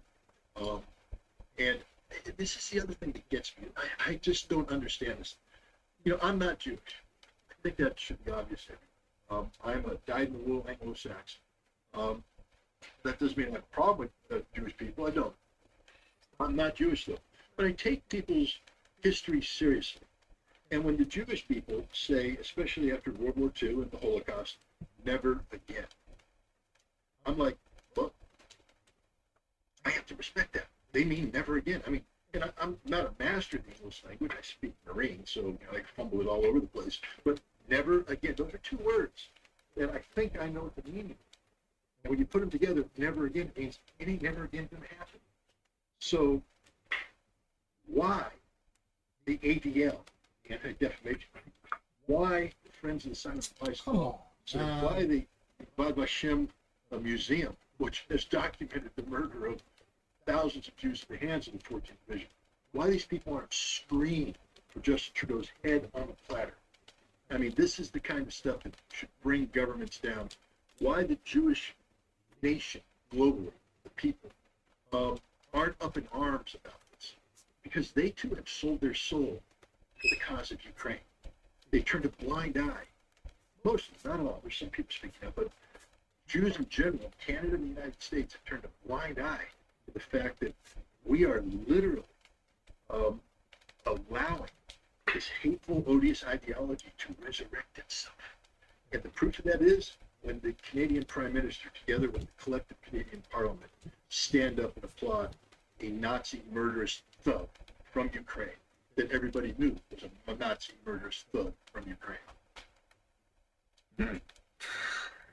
Yes, indeed, and I wanted to actually pull up what you were referencing. So his daughter-in-law, Yaroslav Hunka's daughter-in-law, deleted the photo, and DD Geopolitics was able to capture the screenshot. So there's all kinds of attempts by the collective West as a whole, but especially Justin Trudeau in Canada, to say this was only Anthony Rhoda's fault. He's resigned now. This was a huge mistake. Oops, right? And then if you don't allow Russia to get one, you're only spreading Russian propaganda if you point out our wrongdoing here. But here is the big problem. By saying that not only did they celebrate this out-and-out fascist, but they are also attempting to pull the wool over our eyes and say it was some kind of error. But yet here is Teresa Hunka, his daughter-in-law, with a screenshot, very excited. he says, NATO is waiting in the reception hall for Trudeau and Zelensky. He obviously met with Trudeau and Zelensky before the parliament meeting even began. So they obviously knew that he was going to speak, and they knew that he was going to be celebrated.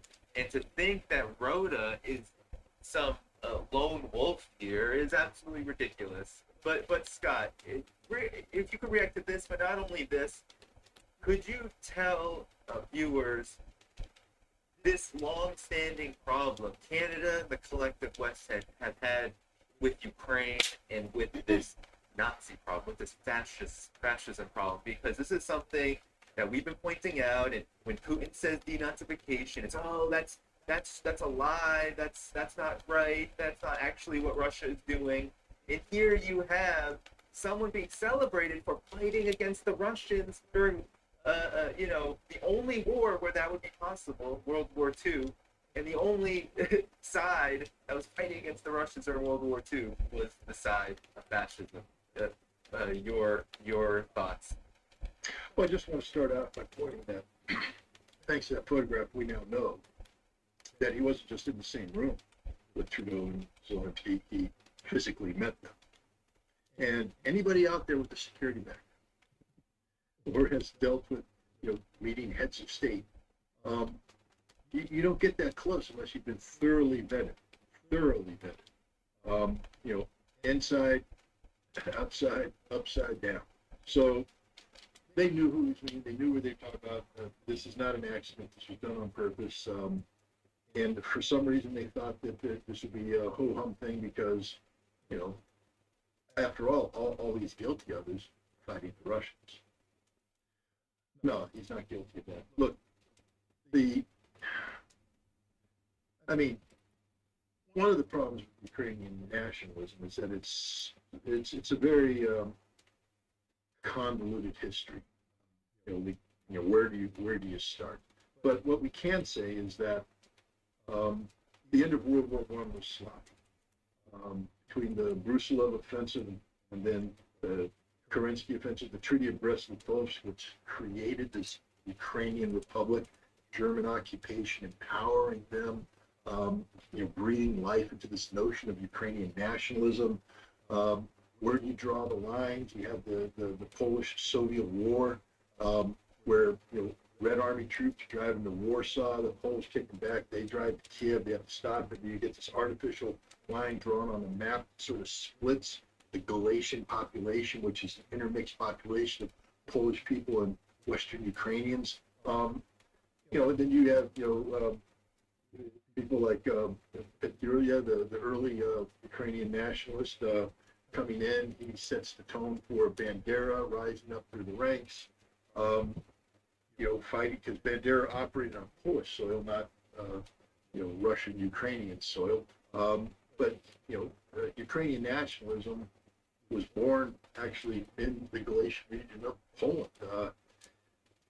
The Second World War starts. The resentment that the Ukrainian nationalists had towards the Poles, the Polish Jews in particular, manifested itself. One only has to take a look at the rape of Lvov that took place in July of 1941, where Bandera's troops ran through that city, slaughtering thousands of Jews. I mean, photographs of that, it was well documented. And the photographs will turn your stomach.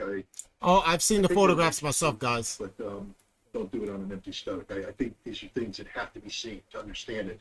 If you look in the eyes of the boys chasing down the naked, half-naked Jewish girl that they're getting ready to rape and beat to death, she's already bloodied in the face. Her clothes have been... Triforce, what do you think about the media's response to Deion Sanders? Some are saying that he's a show-off. The media's response to Deion Sanders, the football player?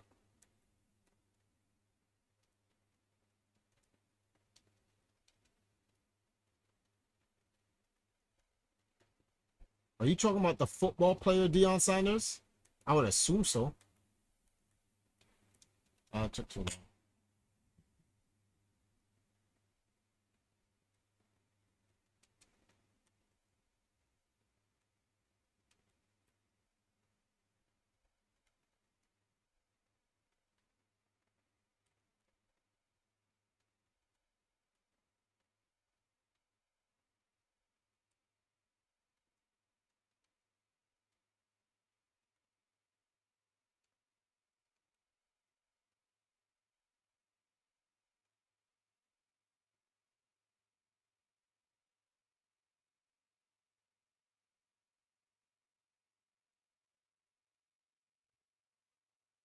Yes, Coach Prime.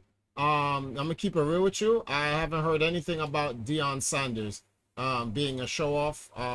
But I will say this: it's football. Everybody shows off in football. Like that's normal. I don't. I'm confused at like what's the problem? Like, okay, let's say he is a show off.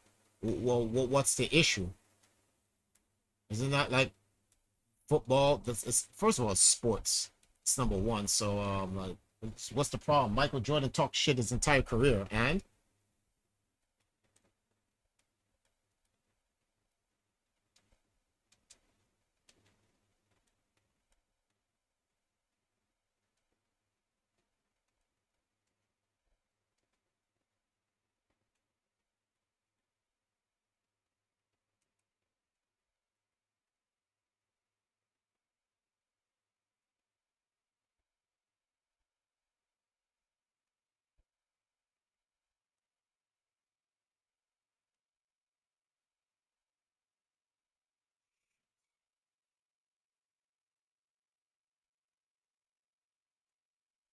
yo, I'm moving this thing and to the side. It's not moving. Come on, man. Yeah, I want to know what to say about Coach Prime because it sounds like that's normal everyday stuff. And this is the first time I've been hearing about the situation, to be honest with you. Torn off, and you look at the eyes, it's a wolf. It's a pack of wolves going in for the kill. And it's important to see that because this 98-year-old guy was a young guy during that time. I can guarantee you that his eyes looked that way too. He was chasing down the Jewish girls and raping them and killing them because that's what they did. But the Ukrainian nationalists organized their own units. They carried out horrific crimes on their own, but they also organized into actual German combat units. One of these units was the 14th Division, the Galatian Division of the Waffen SS. They did fight. They were involved in combat, but they were also involved in a lot of police action, going up against partisans and suppressing civilian opposition. They were very effective hunting down Jews. 1944 is a very good year for them. They went out and in Hungary and elsewhere, they went down and just slaughtered Jews. And when I say slaughter, this isn't indifference. This is a task that they took pleasure in because the Jews are subhuman. It's the same thing they take pleasure in killing Poles and killing Russians because they view themselves as the Aryan super race along there with the Germans. At the end of the war, this division, like I said, was surrendered. And rather than be turned over, though, because what happened at the end of the war is, if you remember, I said that old, but studying, you'll see that Winston Churchill had a huge problem with the Soviets, and especially the rapid expansion of the Soviet Army, Red Army, out of Russian and Soviet territory into Trying to beat it with just Eastern regular Europe, Tetrises. especially in Poland. And there was a lot of resentment on the part of Winston Churchill. So early on, even as early as 1944, Winston Churchill, as the special operations executive of the British intelligence, start to run Polish nationalists and Ukrainian nationalists against the Red Army. And they're actually killing Red Army soldiers. If you go and look at the exchanges between Stalin and Churchill and the Soviets and the British leading up to Yalta and Potsdam, you'll see that Stalin is saying, you guys want me to support this certain Polish dude, but, you're funding him, this, to kill Red Army, and we've lost Red Army soldiers for this. And I can't support this because there's the blood of, Poland has been liberated with the blood of the Red Army, and I can't support somebody who's actively trying to kill Red Army soldiers and is killing them. So the British, from the earliest times, had an issue with this, with the Soviet Union, and so they automatically aligned with. The British have a history of doing this. They can hold their nose against the stench. They align with people. They believe in the friend. What is it? The enemy of my enemy is my friend. So the 14th Division surrenders, and the British take it over. despite the fact that the soldiers said we want them to come here, these guys are committed huge atrocities, and we need to hold them to account. Nope, they ship them out. Now, they had a history when the Banderas, Stepan Bandera, the organization of Ukrainian nationalists, those kids who run around Lvov, raping and beating up women, and they turn around and beat up everybody. When they were being kicked out, about 30 to 40,000 fighters, about 200,000 supporters remained in Western Ukraine. But about 150 to 200,000 fled with Stepan Bandera with the Germans back to Germany, back to Berlin. And then when Berlin fell, these people went over to the west. They became what they call displaced persons, DPs, but not Bandera and not his harshest people, because one of the Germans that fled with him was a guy named Galen, German general. He ran the intelligence operations in the east, and he organized the Banderas to stay behind units to carry out intelligence operations, reconnaissance, sabotage, etc. And so he was controlling them. And when he was captured, the Americans were going up against the wall. Bam! We're going to kill you because you're a Nazi scum pig. And he went, yeah, but I control a network of tens of thousands of people. And the Americans went, really? Well, welcome to the club, boy. Come on in, all together. Bring in your entire organization, all your little Nazi intelligence bugs. Bring them in, and we'll just wash you, cleanse you with holy water, and you now work for us. We're known as the OSS, the Office of Strategic Services, and then it became the 47 CIA. So we were using the Banderas and the Ukrainian nationalists to communicate with the Banderas that are in Ukraine. So all this is going on. Meanwhile, you got 14,000 Galatian soldiers. We go, what do we do with them? Well, the Brits said, off to Canada you go. So they shipped that unit off. They shipped a whole bunch of these Ukrainians from these DP camps throughout in West Germany, in occupied Germany. They shipped it to the United Kingdom, to the United States, Canada, Australia. They reinforced an existing Western Ukrainian diaspora of people who fled after the First World War. They were pretty much his swagger. Now these fanatics come in and they take over. Sounds you can like read books about, especially in Canada. They have an insecurity problem. OUN guys came in, the organization Ukrainian nationalists came in, and they just took over. Making any tea? They just came in and said, no, we're in charge. We're the ones to find the Ukrainian nationalists. We're going to rewrite the history so that everybody looks great. And that's what we're doing. In Canada, about it, this is where you get Christia Freeland. She comes from this revisionist approach. This is why in Ellenville, New York, we have monuments to Stepan Bandera. People go, oh, he's just a Ukrainian nationalist. No, he's a murderous, rapist thug. So is,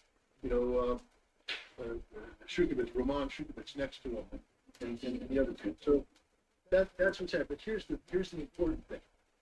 While these people are being settled in and these diasporas are there, the CIA is running covert operations into eastern Poland, western Ukraine, using this organization.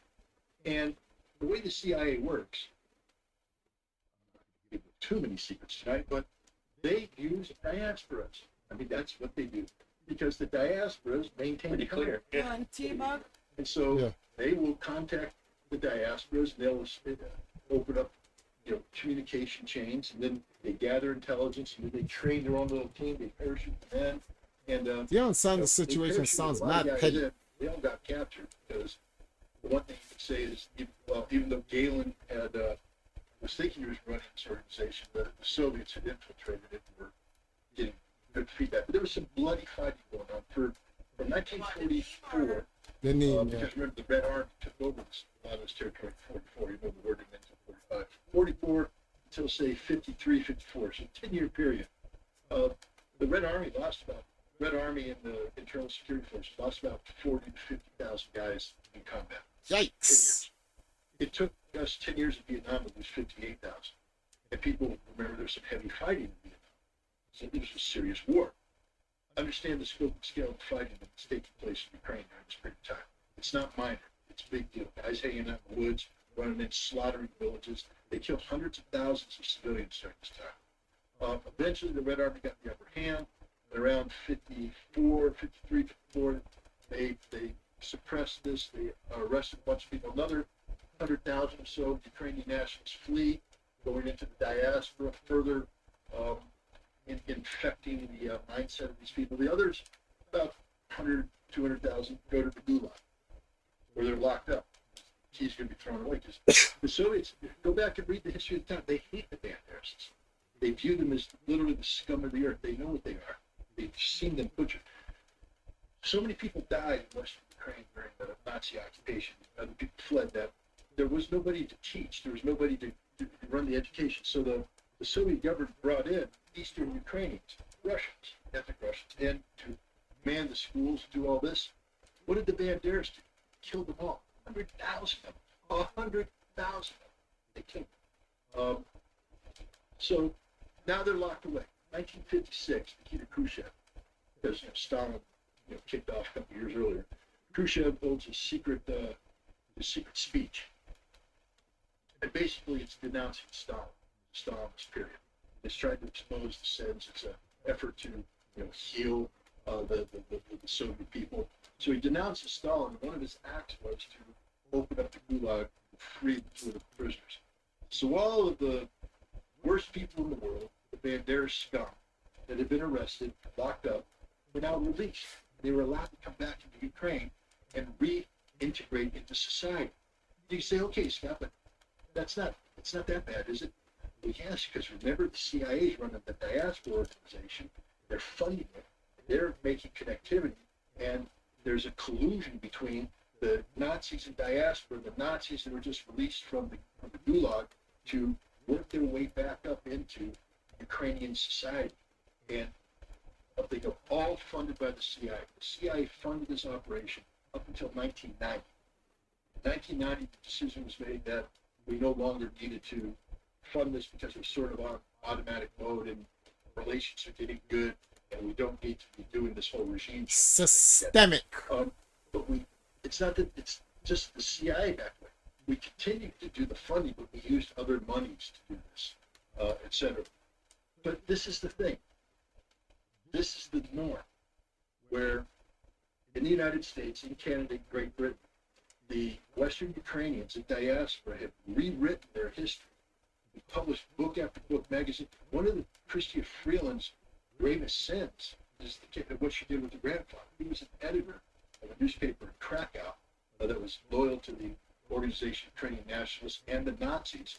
And his paper was a pure propaganda piece that actually facilitated the deaths of Jews, encouraged these things, etc. He came over as part of the diaspora, part of the wave of immigrants, and integrated in. And she started writing about him later on, just total whitewash. He didn't do anything wrong. This was difficult times. That's our whole thing. It was a difficult time. Yeah, the difficult time was justified the murder of Jews, the murder of Poles, the murder of Russians. It ain't a difficult time unless you're the guy doing the murdering. Now we got you, but Canada gives it all to the bill of health of the United States. Nobody questions this. And today, if you dare question this, if you dare raise the fact, it's called a Russian propagandist. Yeah, it's called a tool of Putin. But no, we know what the truth is. But what we've done is allow our hatred of Putin and Russia, this Russophobia that's infected society, to blind us to the fact that there are Nazis among us today. Just this summer, there were 2 iterations of the youth camp here in Ellenville, New York. I've seen the photographs. And they're lined up wearing their brown little Nazi uniforms, holding their portraits of Stepan Bandera with their little banners on which are Nazi symbology. Now, well, it's not really Nazi symbology. Yes, it is. That's where they got it from the Nazis. They've incorporated it as their own. These are sick people. That illness infects not just Ukraine, but everything around us. Anybody, I'll put it this way, here's a direct challenge. Anybody who has a Ukrainian flag on the social media, you're a Nazi supporter. You're the scum of the earth. Want to know why? Because you're too stupid to do the research to know why you think you support Ukraine. And if you think I'm wrong, I will debate you anywhere, anytime on this issue, because I will crush you. So I have the facts. You don't. You're stupid that you put the Ukrainian flag up there and you don't know why you do it. Or if you do know why you do it, then you really are a Nazi supporter. Indeed, and then maybe to tie a bow on this too, journalist Aramante, Gray Zone, he tweeted, in reference to some of these more maybe Zionist-oriented Jewish organizations that have said something. I don't think they have gone hard on the issue of, hey, the entire Canadian government is probably doing a pretty bad thing here by celebrating this guy. Also, this is not just a Canadian problem with the entire collective West, but Aramante posed What's going on, Sean? the question. He's like, well, why is it so infuriating to celebrate Listening to this some guy, world but news. but there's not that same outrage for the fact that these forces are being funded and armed in this conflict right now by Canada, by the United States, by the rest of the NATO countries. So, I think it really is a reflection of not just the historic problem that you've spoken so well on, but also the reality right now in Ukraine, that every time we bring it up, we're just repeating Putin's lie that Russia is deoccupying Ukraine. What killed me is in 2018, the U.S. Congress voted in favor of an amendment to the National Defense Authorization Act, which was allocating monies to Ukraine to train the Ukrainian armed forces. And that amendment clearly said that U.S. taxpayer dollars cannot be used to fund the Azov battalion. Why? Well, don't ask me, ask Congress, because they voted the amendment. Because the Azov battalion is a white supremacist neo-Nazi organization. And a lot of fine Congress members from both parties signed on to this, primarily Democrats. But they signed on to it because they said there's a Nazi problem in Ukraine and we don't want to fund it. Now, in 2022, Marjorie Taylor Greene, I hear all the blues and hisses right now, okay. But she stood up and she said, why are we sending U.S. taxpayer money to fund Nazis in Ukraine? And she was just shouted down by Jamie Raskin and all these other wonderful Jewish. Yes, I saw the guys. I saw your post on Facebook when you won the that competition. Congratulations, good job. Nazis in Ukraine, but now they're saying this is Russian propaganda. There are no Nazis in Ukraine. I mean, they're not even trying to at least show how they, had a come to Jesus moment and went, oh my God, there are no Nazis in Ukraine. I was wrong the whole time. Nope. One moment, you can't spend U.S. taxpayer dollars because there's Nazi. The next moment, oh, wait a minute, Nazis become convenient. There are no Hey, what's going on, It Kim? shows you the intellectual and moral shallowness. Listening to the news. Because they stand for nothing, literally. They stand for nothing. And they're damn sure not Americans. And I'll say that right to them. Jamie Raskin, you're a traitor, son of a you-know-what. And I hope and pray someday they find you guilty of treason and you go to jail for the rest of your life. Because you had betrayed your country. You betrayed the memory of my uncle. Okay, my uncle went across Normandy 6 days afterwards, but he went across the beach, worked his way up through France, got into Belgium, got ambushed by the Germans. The 88s opened up, took out his company, killed 250 guys in an instant. They're buried in Luxembourg Cemetery. I've visited graves with him as he weeps for the loss of his friends. This was in the cause of defeating Nazi Germany. And now we have members of Congress today who lie about there being Nazis in Ukraine, saying there are none. And then they turn around. Remember, the same people that said you can't spend money on Azov in September 22 invite Azov into the people's house, into Congress. They praise them. Nancy Pelosi says Slava Ukraina as if it's a good thing. Nancy, read your history in the OUN handbook, the actual handbook. When you join the OUN back in 1943, the handbook sits there and talks about the slogans of why you say it. You say glory to the heroes. You say glory to Ukraine, and then how to give the salute and all this stuff. 100% Nazi affiliated. And Nancy Pelosi's Slava Ukraina. She's an idiot. Thank God she's not. But everybody stood there. She should have been fired, and all of Congress should. She held up a banner signed by Nazis. I mean, this is.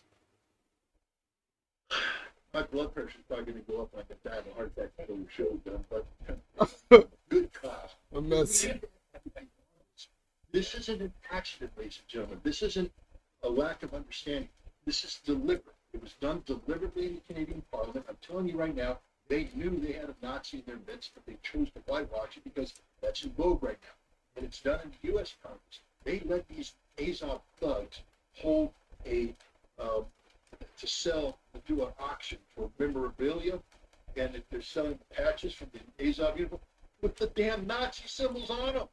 And in Congress, the American Congress, they raised $30,000. Good cause. Good cause. Same cause that that 90-year-old man 7 years ago jammed a bayonet to a pregnant Jewish woman fell. Let's just start with the backstory. The Steve Bannon kid, the brawler, your brother said, right? In what way? Well, I mean, it's our neighbor. Oh boy.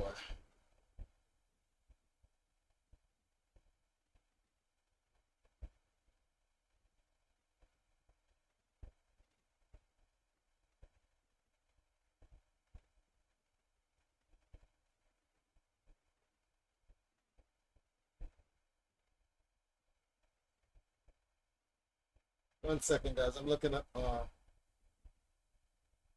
what else to watch. Okay, yeah, I definitely want to.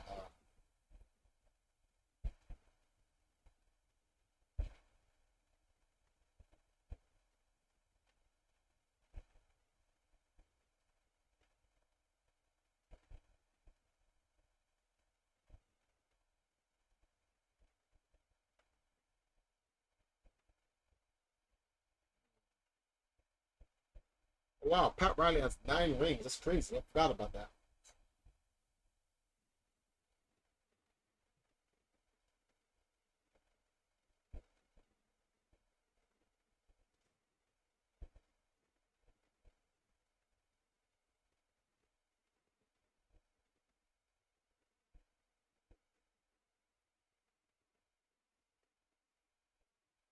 Well, let's see here.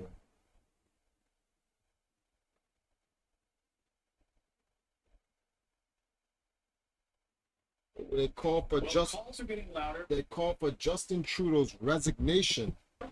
Interesting. Let me see what guys are saying. Sean says hello to Kim. Hopefully I'm going to Portland Retro Gaming Expo for Oregon.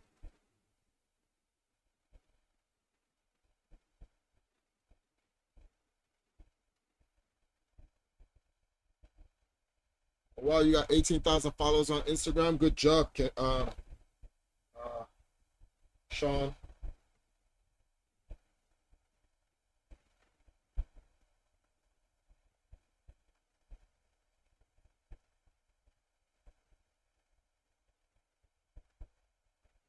For Prime Minister Justin Trudeau of Canada to step down, resign in the wake of a few scandals that are unfolding. Of course, a Nazi brought before Parliament, applauded, giving standing ovations. Then the fall guy, Speaker of the House of Commons, resigning yesterday, taking full responsibility for it, but we've been able to, I think, see through all of that charade. And then word that the Prime Minister's aircraft, cocaine found on board. Reports of cocaine found. These guys can. Prime Minister's office. I think they do this shit on purpose. Grounded for 2 days in India. The Toronto Sun reporting this, among other sources on this. And moments ago, Prime Minister Justin Trudeau came out with what I think he would call an apology, but really seems like a half-hearted apology, throwing his Speaker of the House of Commons completely under the bus. Canadians, Jewish people here and around the world, and Ukrainians, to offer Parliament's unreserved apologies for what happened on Friday. The Speaker was solely responsible for the invitation and recognition of this man, and has wholly accepted that responsibility and stepped down. So all of these calls for Justin Trudeau to step aside in the wake of these most recent scandals, will that happen? Let's ask David Creighton from Creighton's Right and the writer at the Post Millennial. Joins us from Canada, from Ottawa. David, good to see you. Always good to be back, Blake. Thank you.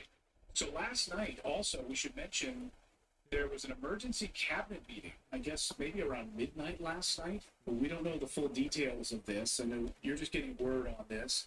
I don't know if do you think it may have anything to do with either the cocaine story or the Nazi story in the House of in Parliament, or maybe totally unrelated to this?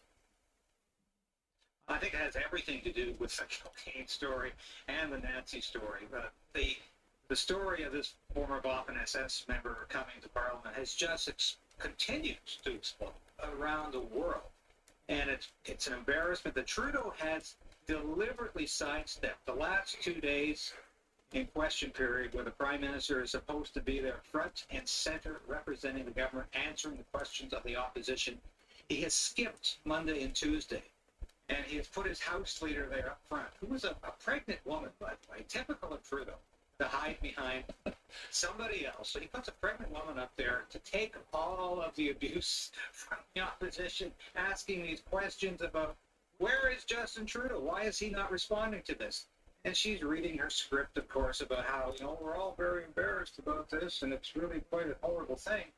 And she is doing a horrible job, of course. But Justin Trudeau is finding any excuse not to come to the House of Commons. And yesterday, Conservative leader Pierre Poilievre said, well, at least I show up for work. You can call me irresponsible if you want for bringing up these issues about how the Prime Minister obviously knew about this former Nazi coming to the House of Commons, coming to Parliament. But Justin Trudeau doesn't even show up for work. And I do believe that he is under intense pressure from his caucus and from his cabinet to resign, even though, unfortunately, Pierre Poilievre has not called for the Prime Minister to resign.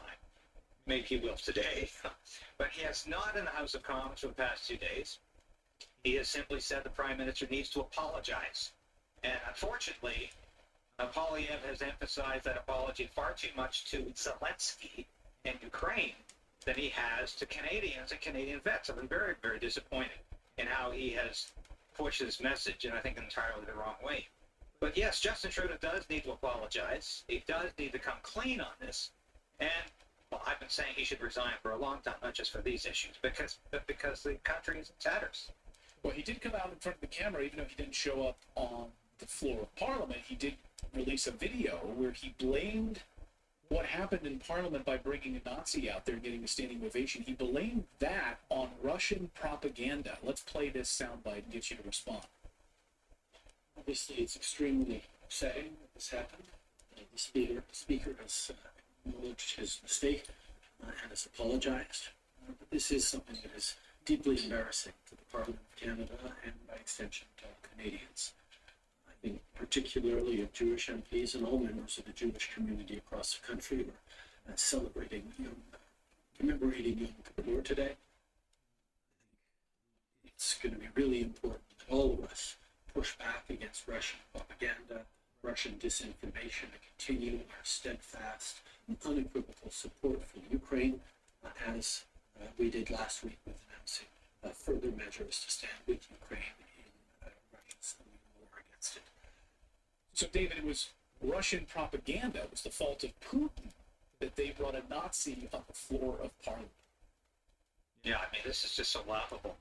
And on two fronts, really, because clearly there was a Speaker of the House, Anthony Rota, a member of Parliament from the North Bay area of Ontario, who obviously didn't grow up watching Hogan's Heroes. He didn't even seem to know that the Allies were fighting on the same side as Russia during the Second World War. We weren't fighting Russia. In fact, we've actually never been fighting Russia in the last 70 years. So I don't know where this came from, why the Speaker was so ignorant about Canadian history. But that's not Russian disinformation. That's unfortunately a failure of our education system and a failure of something else with Mr. Rota. I don't understand why he didn't know that. But what's really disturbing is that the House leader, on the first day that Pierre Poilievre brought up this whole issue of why did this happen? Why is the Prime Minister not taking responsibility?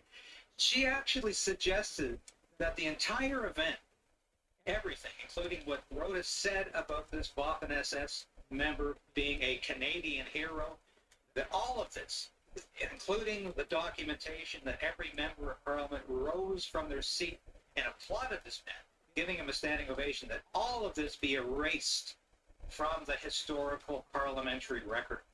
This is mind-boggling, because if anybody who's read 1984 knows, the lead character in that book, that's his job. he goes back and he excises, redacts, as you're censors historical moments to make them jive with the current policy of the government, or anything that would be embarrassing that happened last week that would be embarrassing for the government today. And that's what she asked to do. And she wanted unanimous consent from the House of Commons, which only happens when there's an issue of huge principle that every MP can agree on. She asked for that and didn't get it. Thank God the Conservatives said, no, we're not going to do this because this sounds like the Soviet Union or Nazi Germany. In fact, what they quoted George Santayana, who said, those who forget the past are condemned to repeat it. Yeah, clearly. And this is mind-boggling and frightening that we have a Trudeau government that wants to excise the past because it embarrasses them today. So this Nazi, 98 years old, now the Polish government making moves to want to extradite him to Poland. Presumably to stand, trial for war crimes. The worst of the worst, the Waffen-SS. So will the Canadian government go along with this extradition? He's been outed now. They hunt people down like this. They hunt people down like this for years. People make it their mission to find these types of Nazis, and the Trudeau government basically outed them for it. Yeah. It's interesting, Clayton, because, of course, you brought up this very issue the last time we spoke.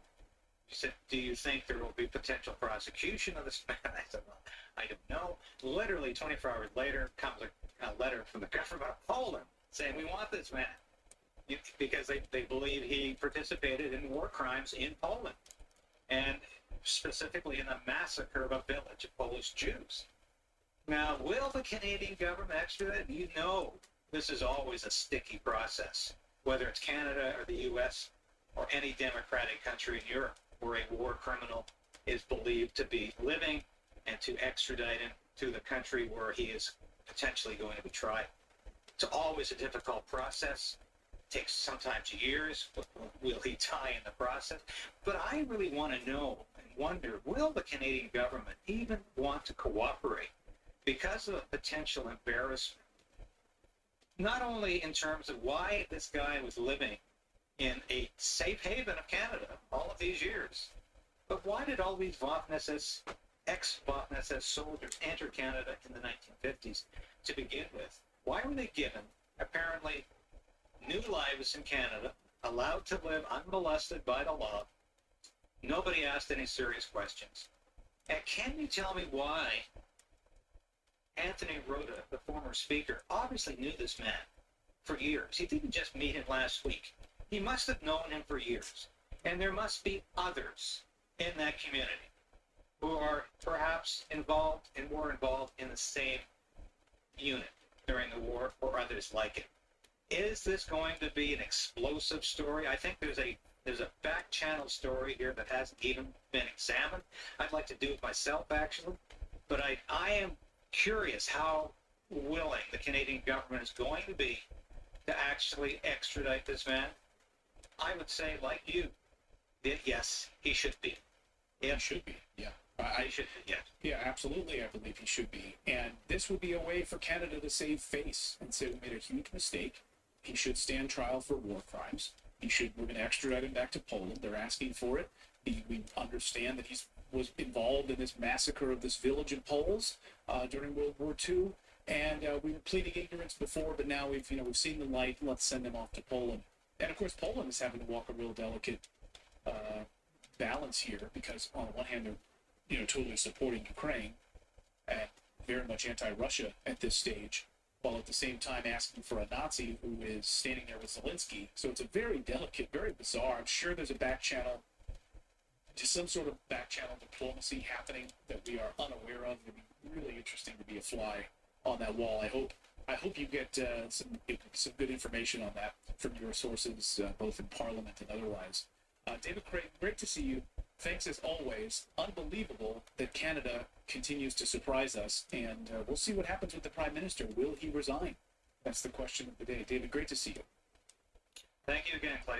Thank you so much for watching this segment here at Redact. We are live every day at 4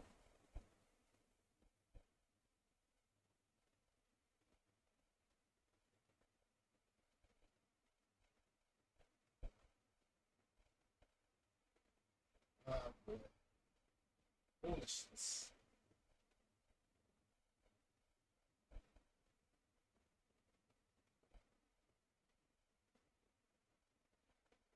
Well, is the war officially over, or are we about to have a forever war in Ukraine? A new piece by journalist Seymour Hersh is out, revealing that the war is over, and Washington basically knows it. They're admitting it now to Seymour Hersh. Quoting his piece, he says, "The reality is that Vladimir Zelensky's battered army no longer has any chance of a victory." And he says those in Washington admit that the war is essentially over. And yet The Economist magazine now with a brand new full cover story called Time for a Rethink, basically calling for a forever war in Ukraine, a permanent war in Ukraine. Senator Josh Hawley admitted in a meeting with Zelensky this week that the Biden administration is basically asking for a forever war, a permanent stalemate. How was the meeting, Zelensky, and did it change your mind at all? Well, no. I mean, what the meeting revealed to me is that in the words of President Zelensky, the conflict is a total stalemate. That's what he said, totally frozen. Really, was what his words were. Which is also what the administration told us yesterday. The administration told us yesterday they want to spend $100 billion more, our money, more, over the next year in the hopes that it will remain a stalemate. Which leads me to ask, what is the goal here? So why does the warmonger neocons, I mean, they seem to be pushing it in this direction. Let's bring in former UN Weapons Inspector Scott Ritter to analyze where we are in this war. Scott, good to see you. Welcome back to the show. Good to see you. Thank you very much for having me. So are we about to be in a forever war? Is that the goal here for these neocons and Democrats? I mean, let's put them all together. All of these corrupt people, they're all in it together, wanting to funnel $100 billion more into this machine. Or are we done? Are we going to walk away from this and say, wow, that was a huge mistake. Let's move on. Neither. I mean, I need you to be dead straight up honest here. The Americans have no credibility. The Europeans have no credibility. The Ukrainians have no credibility. The only side that has credibility is Russia.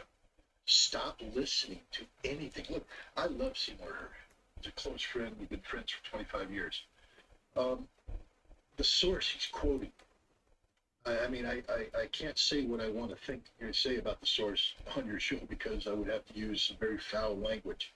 I mean, everybody's jumping on him saying, you know, the words, you know, oh, it's over, the army's destroyed. But look how he prefaced it. Putin was an idiot to go in. Putin did. So what he's saying is the source doesn't know anything about Russia. The source is as ignorant about Russia and about what's going on today as anybody else. This is political spin. It's not MG Gamer, what up, man? Long time. Who knows what's going on. It's an assessment by somebody who is changing their position because they bought into the nonsense early on that Putin's a thug, he was an idiot to invade, etc. That means you don't understand anything about the special military operation. And if you think this is going to be a frozen conflict, understand this. In order to be frozen, both sides have to agree to freeze. You know who's not going to freeze? Russia. Russia is winning this war. Russia will win this war. And this war will be won on the battlefield by terms set by Russia.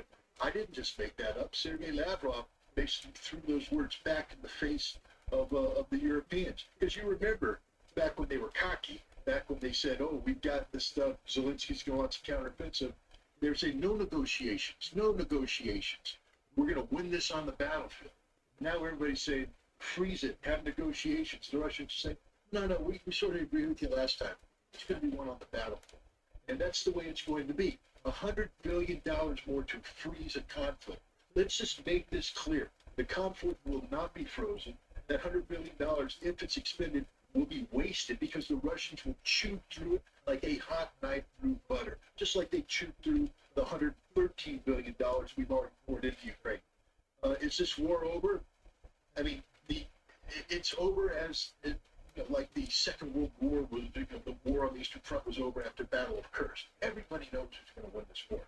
There's no one out there who can say, you know, oh, Ukraine can turn this around. What they want is a frozen war. Why? Well, look, Lindsey Graham. It's the best investment we ever made, he said. We're spending all this money for only 5% of a defense budget, and we're killing Russians without any American boots on the ground, without any American body bags coming home. That's the kind of stuff that should put you in the docket in a court of law, found you guilty of conspiracy for mass murder and genocide, and hung by the neck until dead. I mean, Lindsey Graham should be kicked out of the Senate. Anybody who thinks like him should be kicked out of Congress because it's just stupid. The Russians had every right to initiate this action. The United States and NATO doubled down on stupid. The initial stupid was expanding NATO up to the Russian border, knowing that it would trigger a Russian military response. Having triggered the military response, we then opted to continue the fight, even though the Russians were working to get a negotiated termination of this conflict. I just need to remind your audience, had Zelensky signed the peace agreement that the Russians had on the table that would have ended this conflict on 1 April of 2022, Zaporizhia would be Ukrainian, Kherson would be Ukrainian, the Donbass would probably be going through an internationally monitored referendum right now to determine what its future would be. 400,000 Ukrainian men would be alive. 20 million Ukrainian civilians would not have been kicked out of the home. An entire generation of Ukrainian children would be displaced without fathers, without education, condemned to a future of despair because of that decision. That decision was a decision backed by the United States, promulgated by the United States, by the same people articulating in favor of a frozen conflict today. There will be no frozen conflict. Russia will not allow it to happen. Russia will continue to be in the business of demilitarizing the Ukrainian army. That means killing them. Let's just be frank what it means. They're going to slaughter them. They're going to wade into them. They're going to knock them down like wheat being knocked down by a scythe. This is going to get ugly, but the outcome is absolutely 100% guaranteed. Total Russian victory. And yet, neocons in Washington are pushing for this idea of perhaps a frozen conflict, the idea we can fight them over there, we'll fight Russia over there so we don't have to use American men to do it, and we'll use Ukrainian men to do it. Bill Kristol over the weekend, I mean, this guy, went from being somewhat rational, becoming a total warmonger, and pushing for this idea of a protracted war. He tweeted out this video that's now gone viral last night and launched on television networks across the United States. It's a Republican advertisement. I'm just going to play it here and get our audience's response to it because it's just stunning. Watch. When America arms Ukraine, we get a lot for a little. It's an enemy of America. We've used 5% of our defense budget to arm Ukraine, and they've destroyed 50% of Putin's army. We've done all this by sending weapons from storage, not our troops. The more Ukraine weakens Russia, the more it also weakens Russia's closest ally, China.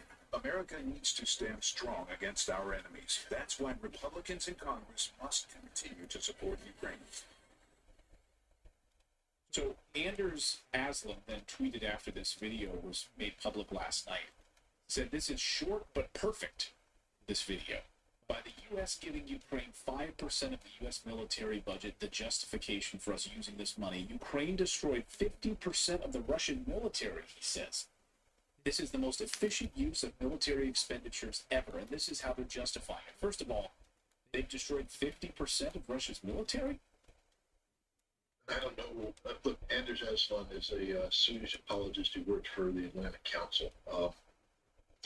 His sole function, his DNA has been genetically altered so that all he does is spew anti-Russian nonsense. He's lost all credibility as an objective observer of the issues. And this endorsement of this ridiculous Republican video, look, this war will end. Russia will win. That video will always be here to remind the American people of just how morally corrupt and bankrupt the Republican Party is. And Anders Aslan is. 50% of the Russian army, are they high? The Russian army has probably suffered about 50,000 dead. Maybe you could add a few thousand more. Maybe you could subtract a few thousand more. That's a lot of dead. Remember, it took us about 10 years in Vietnam to lose that many dead. And in 600 days, 50,000 is a huge amount. It is painful for Russia, but it ain't 50% of the Russian military. The Russian military was 900,000 strong when this war began.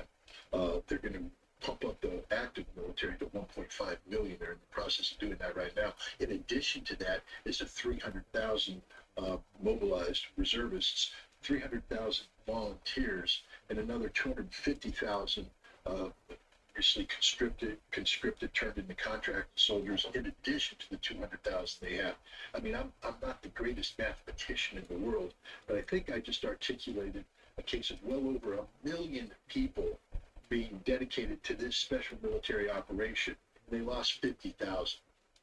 Maybe Swedish math is different, but it's just stupidity beyond belief. But you know who has lost more than 50% of their military? The Ukrainians. They started this conflict with about 246,000 active duty forces, another 300,000 territorialists, maybe you could throw in another 200,000 border guards and internal troops. 400,000 dead, which means that probably another over 1 million wounded. Okay, they're the ones that have had their military gutted. I don't know. I mean, we live in this strange world where sorrow land. I mean, you remember Seinfeld, the comedy show? They had the episode where everything was the opposite. Yeah, the Bizarro. Bizarro. Bizarro. Yeah. Well, this is Bizarro world. This is where, you know, the Republicans, Asmund, Ukraine, the Western media seems to be projecting onto Russia everything that's happening to the Ukrainians. Because the truth about the Russians is that, I mean, every military makes mistakes. But what happened at the beginning of this conflict was not a mistake. The conflict was waged not to conquer Kiev, not to conquer Ukraine, but to get the Ukrainians to the negotiating table, something Russia had been striving to do before the conflict. So even when the conflict began, Russia was saying, all we want to do is pressure you to get to the negotiating table. And they did. So the Russians won phase one of the operation. That's what people don't understand. It wasn't a Russian defeat. They got the Ukrainians to the negotiating table. They got them to initial a peace plan, and had NATO not intervened, there would have been peace. So how can anybody sit there and say the Russians have failed, they're weak, etc.? Then Russia had to adapt, and they've adapted today. Today, the reason why that $113 billion didn't succeed in turning the tide is that the Russians are better than the Ukrainians. The Russians are better than NATO. Russia's winning this war, and NATO can't admit it. And so we're going to spend another $100 billion. But the good news on this plate is we won't be given the chance to spend $100 billion. Because to spend $100 billion, there has to be a Ukrainian state capable of receiving $100 billion. And I don't think that Ukraine's going to be around much longer. I think Zelensky's on his final legs. His wife just gave an interview today where she said, I don't know if he and the Ukrainian people are going to be seeing eye to eye much longer. That's why you cancel elections. That's why you cancel elections, and because he knows what the truth is. But the Ukrainian military, too, you're starting to get mainstream media coming out just saying there's literally nothing left. They've burned through everything. There's nothing left. And whereas the Russians still have 300,000 uncommitted reserves, trained, organized, ready to rock. You know, there's still some heavy fighting left. There's still going to be a lot of people dying, but the outcome is absolutely guaranteed. Total Russian. Well, that's what I wanted to get you out of here on, which is what Zelensky said the other day, which is he wants to continue this failed counteroffensive through the winter. No plans to stop. So where do you see this going over the next 3 months as we head into, wintertime, snowy conditions? What happens? Well, I'd like to get in my car and drive to California right now. We're getting sort of cold weather here. I'd like to go to the beach and get a suntan. But my tank only holds so much gas. And as I go across the country, unless I can refill my gas tank, I'm going to run out of gas, and it doesn't matter what I want. The tank that Zelensky has is fueled by mint. And he's run out of mint. The tank's empty. And unless there's a magic Ukrainian manpower gas station out there where he can refill the gas tank, his vehicle's stuck in the middle of the country. That's the reality. There aren't enough men in Ukraine capable of sustaining this counteroffensive. To be honest, there's not enough men in Ukraine capable of maintaining a viable defense along the entire line of contact. The Russians are going to start the process of just grinding them down again. And when there's not anybody to replace what they have ground down, the Russians will break through. And that's how this war ends. I guess I'll get you out of here on this. I meant said I was already going to get you out here on something else, but this week we saw this attack on on the fleet, the naval fleet, of course, in Sevastopol.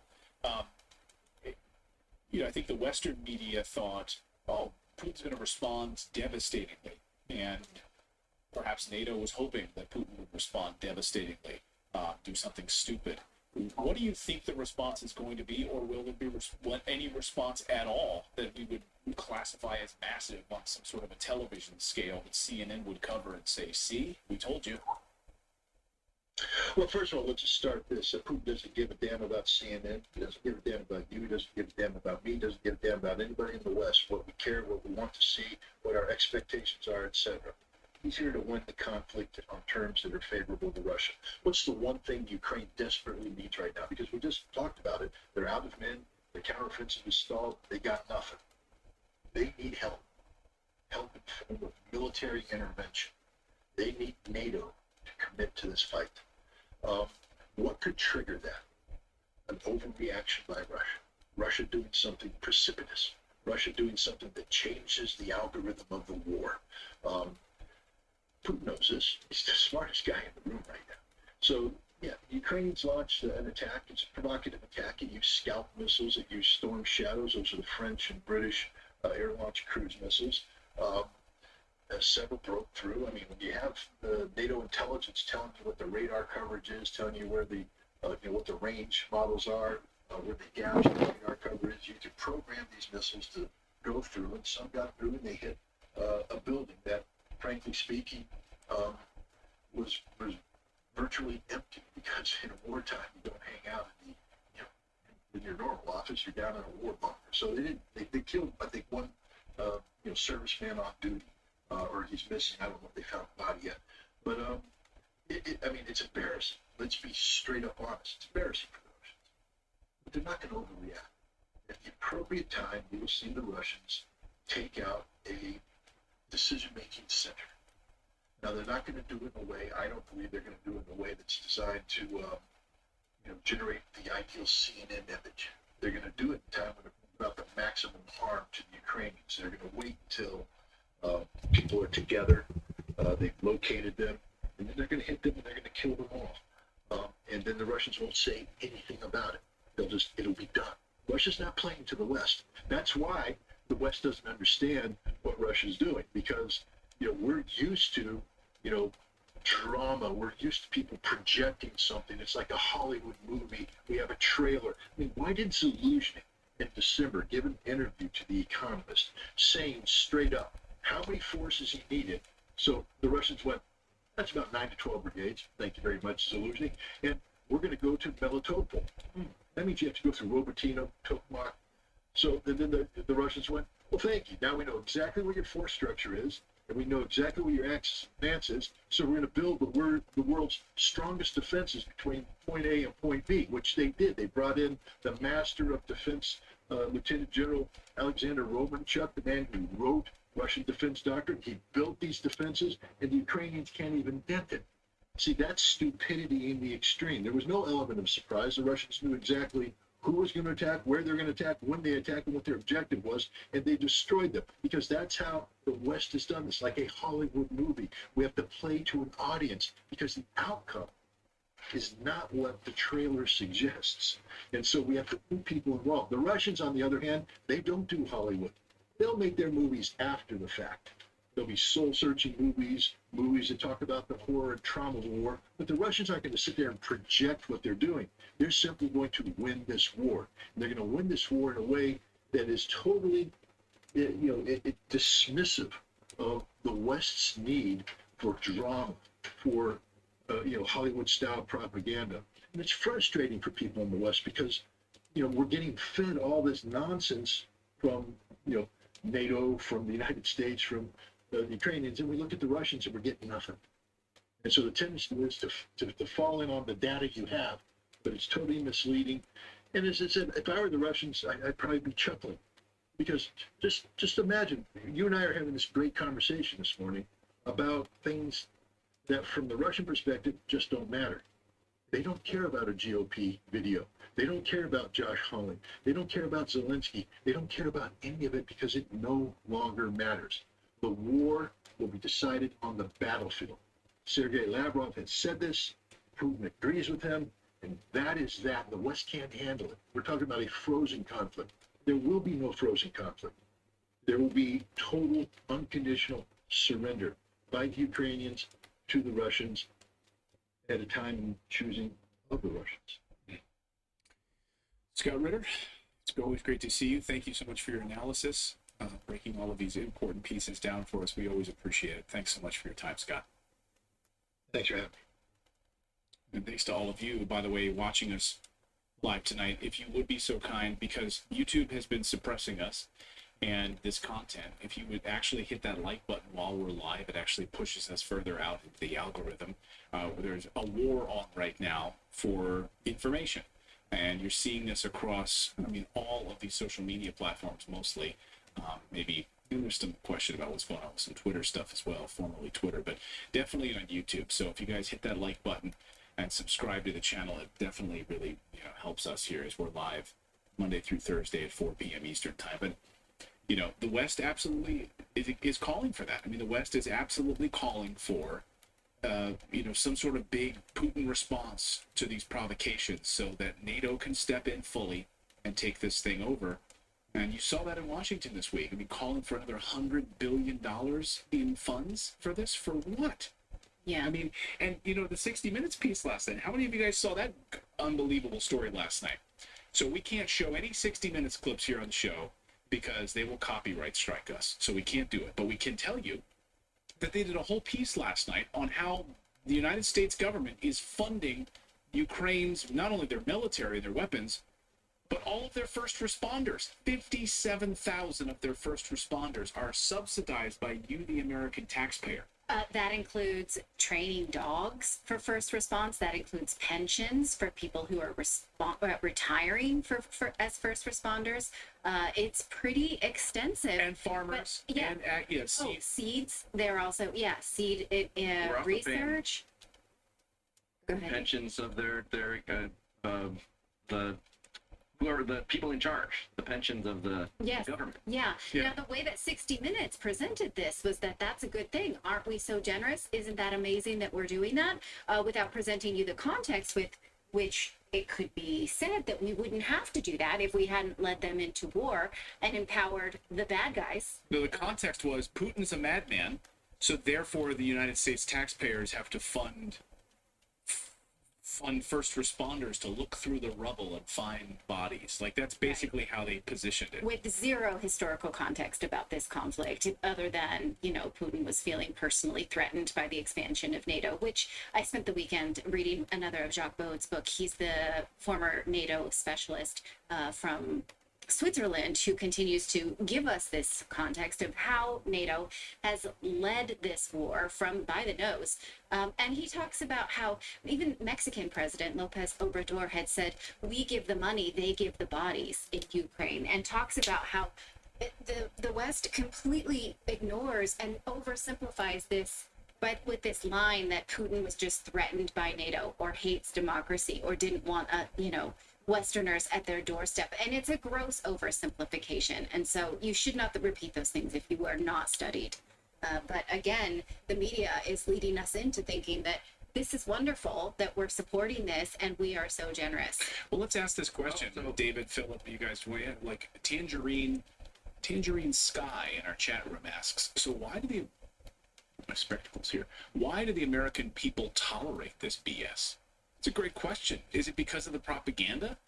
Like, they don't know better and Well, yes. It felt very uncomfortable when we started to look into this show to say, like, oh, Putin is not the madman. There was actually a reason that this happened, that the people in this area were being attacked and asked for protection.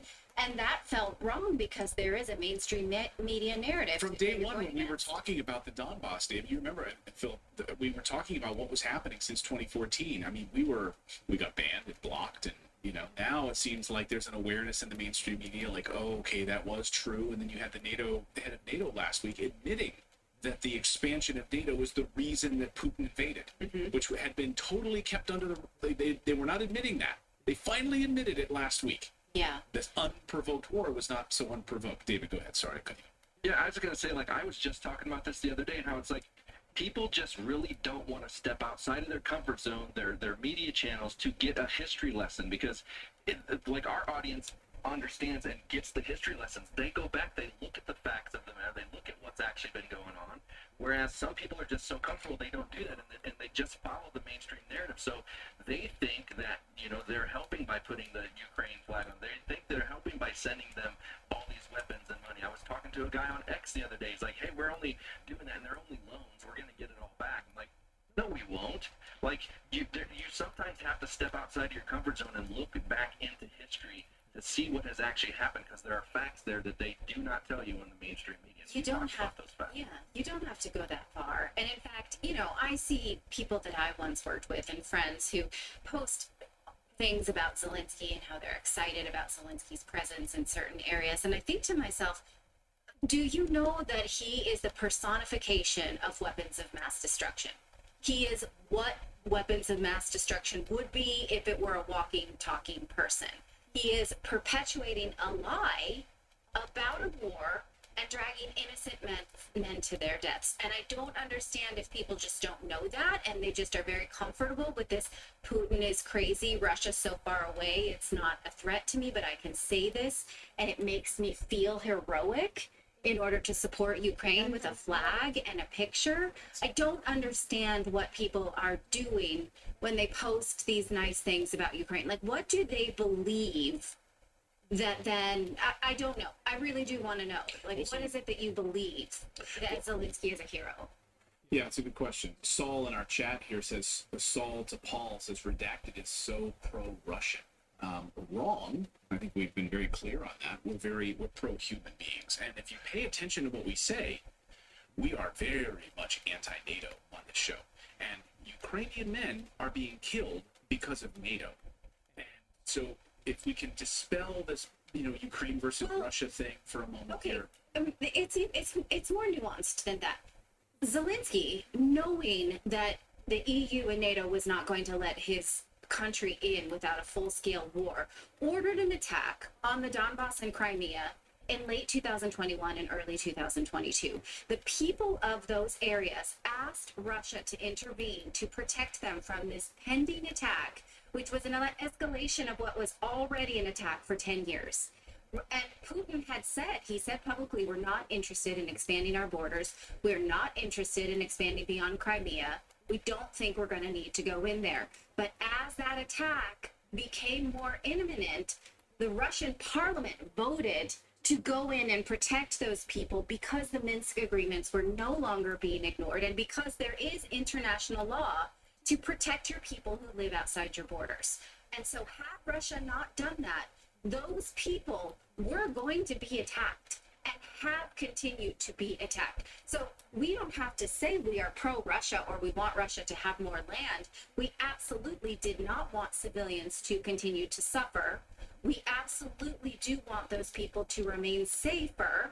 And if it means that the Russian border has expanded, then that's what that has to mean. I don't live there. I didn't get a vote, right? But I absolutely don't want more innocent lives thrown at that line and that line to disappear so that those civilians can continue to be attacked. Now, the question remains, is there anything left of the Ukrainian army to continue to attack those people anymore? There might not be, right? But they voted. That's where it lands. It's not for us who don't live there to say. And so don't say we're pro-Russia because we understand the context. NATO knows that Zelensky was preparing to attack those places. So when you put Zelensky on your social media, you are saying you are okay with attacks on civilians. And so if that makes us pro-Russia, I've never been to Russia, I don't speak Russian, then I'm sorry that you have a problem boiling down things into black and white when the world is gray. Well, yes, well said. And also, if you're okay with Zelensky, you're okay with him eliminating other parties. You're okay with him eliminating media that's pro or anti-Ukraine or whatever, or that doesn't go against the narrative. Like, he is a dictator. Like, the things that he's doing. Cancel elections. Yeah, yes. Canceled elections. Shut down opposition media. And we haven't said, the United States hasn't said anything about canceling elections. I mean, it's literally not even a question asked during the White House press briefings. Not even a question. We're so pro-democracy, Kamala Harris. That's what you told us we were fighting this war, and yet When you cancel elections, what do you have to say about it? Thank you so much for watching this segment here at Redacted. We are live every day at 4 p.m. Eastern Time, trying to share the stories that the mainstream media will not cover. You should also come over and join our community of Redacted Rebels over at redacted.inc. That's our private locals community where we can share exclusive content that we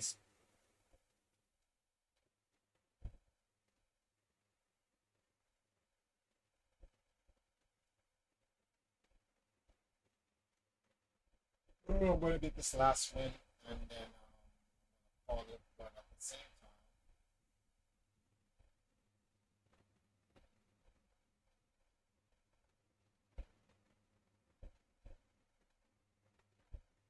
What's the last topic?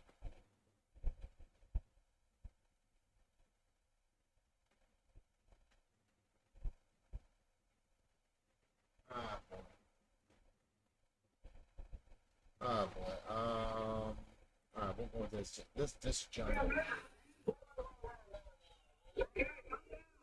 Ukraine joined Hitler and welcomed the Nazis and formed a cooperative estimate. Bro, you need a better camera, bro.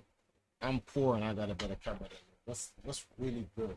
That doesn't make sense.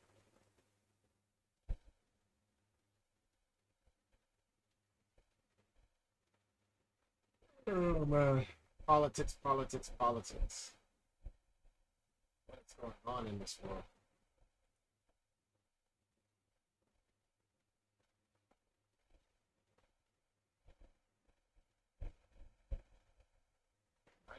Hours ago. Okay. Protect farmers from a surge in the commodities market. Indians complain against. Let's get that fast news going. We got 10 minutes to try to get this one. Poland's agriculture minister has said that talks with Ukraine about grain imports are on track. Warsaw also reiterated its demand for the withdrawal of Ukraine's complaint against Poland at the World Trade Organization. This comes after a dispute between the two countries. Earlier this month, Poland, Slovakia, and Hungary decided to extend a ban on Ukrainian grain imports. This was to protect farmers from a surge in the commodities market. Russia has hit Ukrainian port infrastructure and grain storage facilities in an overnight drone strike. Ukraine says that 2 people have been injured in the attack. A border checkpoint building, storage facilities, and more than 30 trucks and cars were also damaged. Russia has blamed the United States for the Nord Stream gas pipeline explosions last year.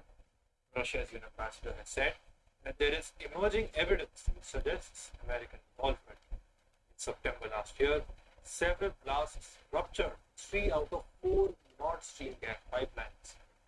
Nord Stream pipelines run beneath the Baltic Sea and link Russia and Germany. Russia's most prominent opposition leader, Alexei Navalny, has lost an appeal. This was against an extra 19 years in prison. The new term extends his total sentence to more than 30 years.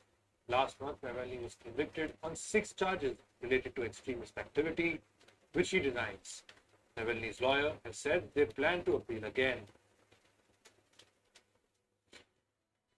North Korea has said it will deport US soldier Travis King. Pyongyang will deport him after finishing its investigation into King's quote-unquote illegal entry. However, it has not specified how, when, or where he will be expelled. In July, King crossed the border from South Korea during a tour. US officials have said they believe King crossed the border intentionally. More than 100 people have died and 150 have been injured after a major fire broke out at a wedding party in Iraq. The fire ripped through a large event hall after fireworks were lit during the celebration. Iraqi officials say that the building was made of highly flammable construction material, which contributed to its rapid collapse. A team of India's Central Bureau of Investigation, or CBI, is headed to the northeastern state of Manipur. This is to investigate the killing of 2 students. Several photos of bodies of 2 missing Meitei teenagers appeared on the internet. Ethnic violence between the Meitei and Kuki communities began in May and has plunged Manipur into chaos. India's External Affairs Minister S. Jaishankar addressed the United Nations General Assembly on Tuesday. He spoke on several issues, including India's G20 presidency, respect for territorial integrity, and the global world order. Speaking about the global political situation, Jaishankar said that the world is witnessing an exceptional period of turmoil. He also spoke about the African Union's membership in the G20. Jaishankar said, and I quote, "By doing so, we gave voice to an entire continent which has long been due." Meanwhile, Jaishankar says that India has spoken with Canada.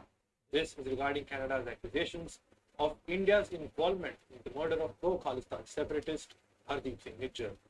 Jaishankar said that India is ready to look into any specific information that Canada provides on the case. He said this during an event organized by the American think tank Council on Foreign Relations. Anthony Rota, the Speaker of Canada's lower house of Parliament, will resign. This comes just a few days after Rota publicly praised a former Nazi soldier in the Canadian House of Commons. Yesterday, he also issued an apology after facing backlash from the Jewish community.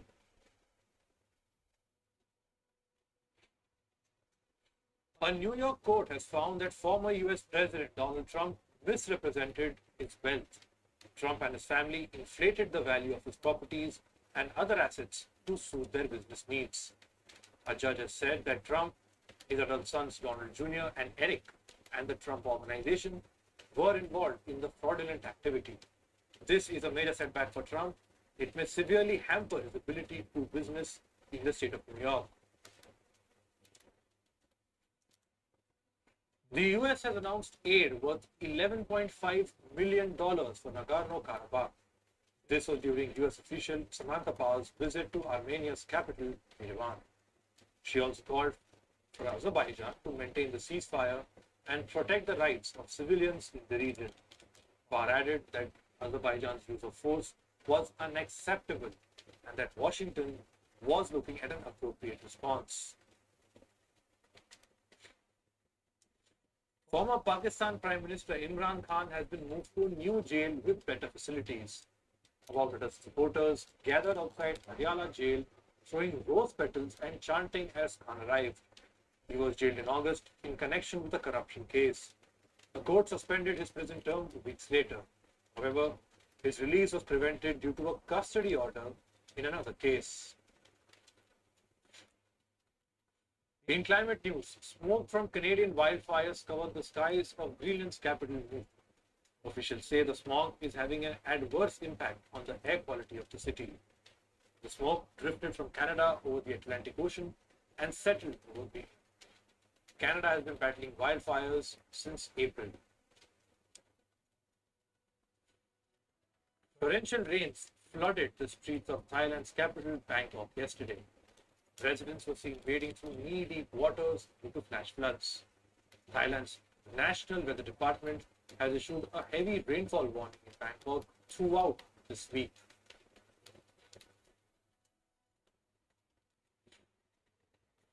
Russia says it plans on imposing a ban on importing seafood from Japan. This is over the release of treated waters from the Fukushima nuclear plant into the sea. Moscow says talks with Tokyo regarding a possible ban on seafood imports are currently underway. Meanwhile, Japan says that 1 month since treated Fukushima waters were released, no traces of the radioactive material tritium have been found in fish.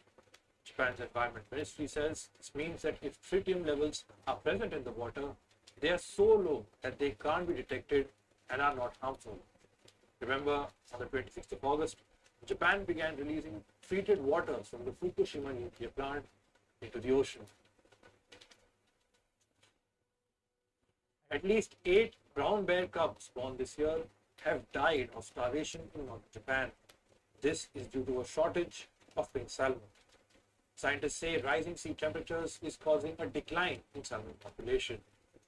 Experts warn that if the brown bears do not find salmon to eat, they may look for other food sources which will increase the probability of attack on humans. The International Energy Agency, or IEA, says green technology and clean energy is needed to limit global warming to 1.5 degrees Celsius.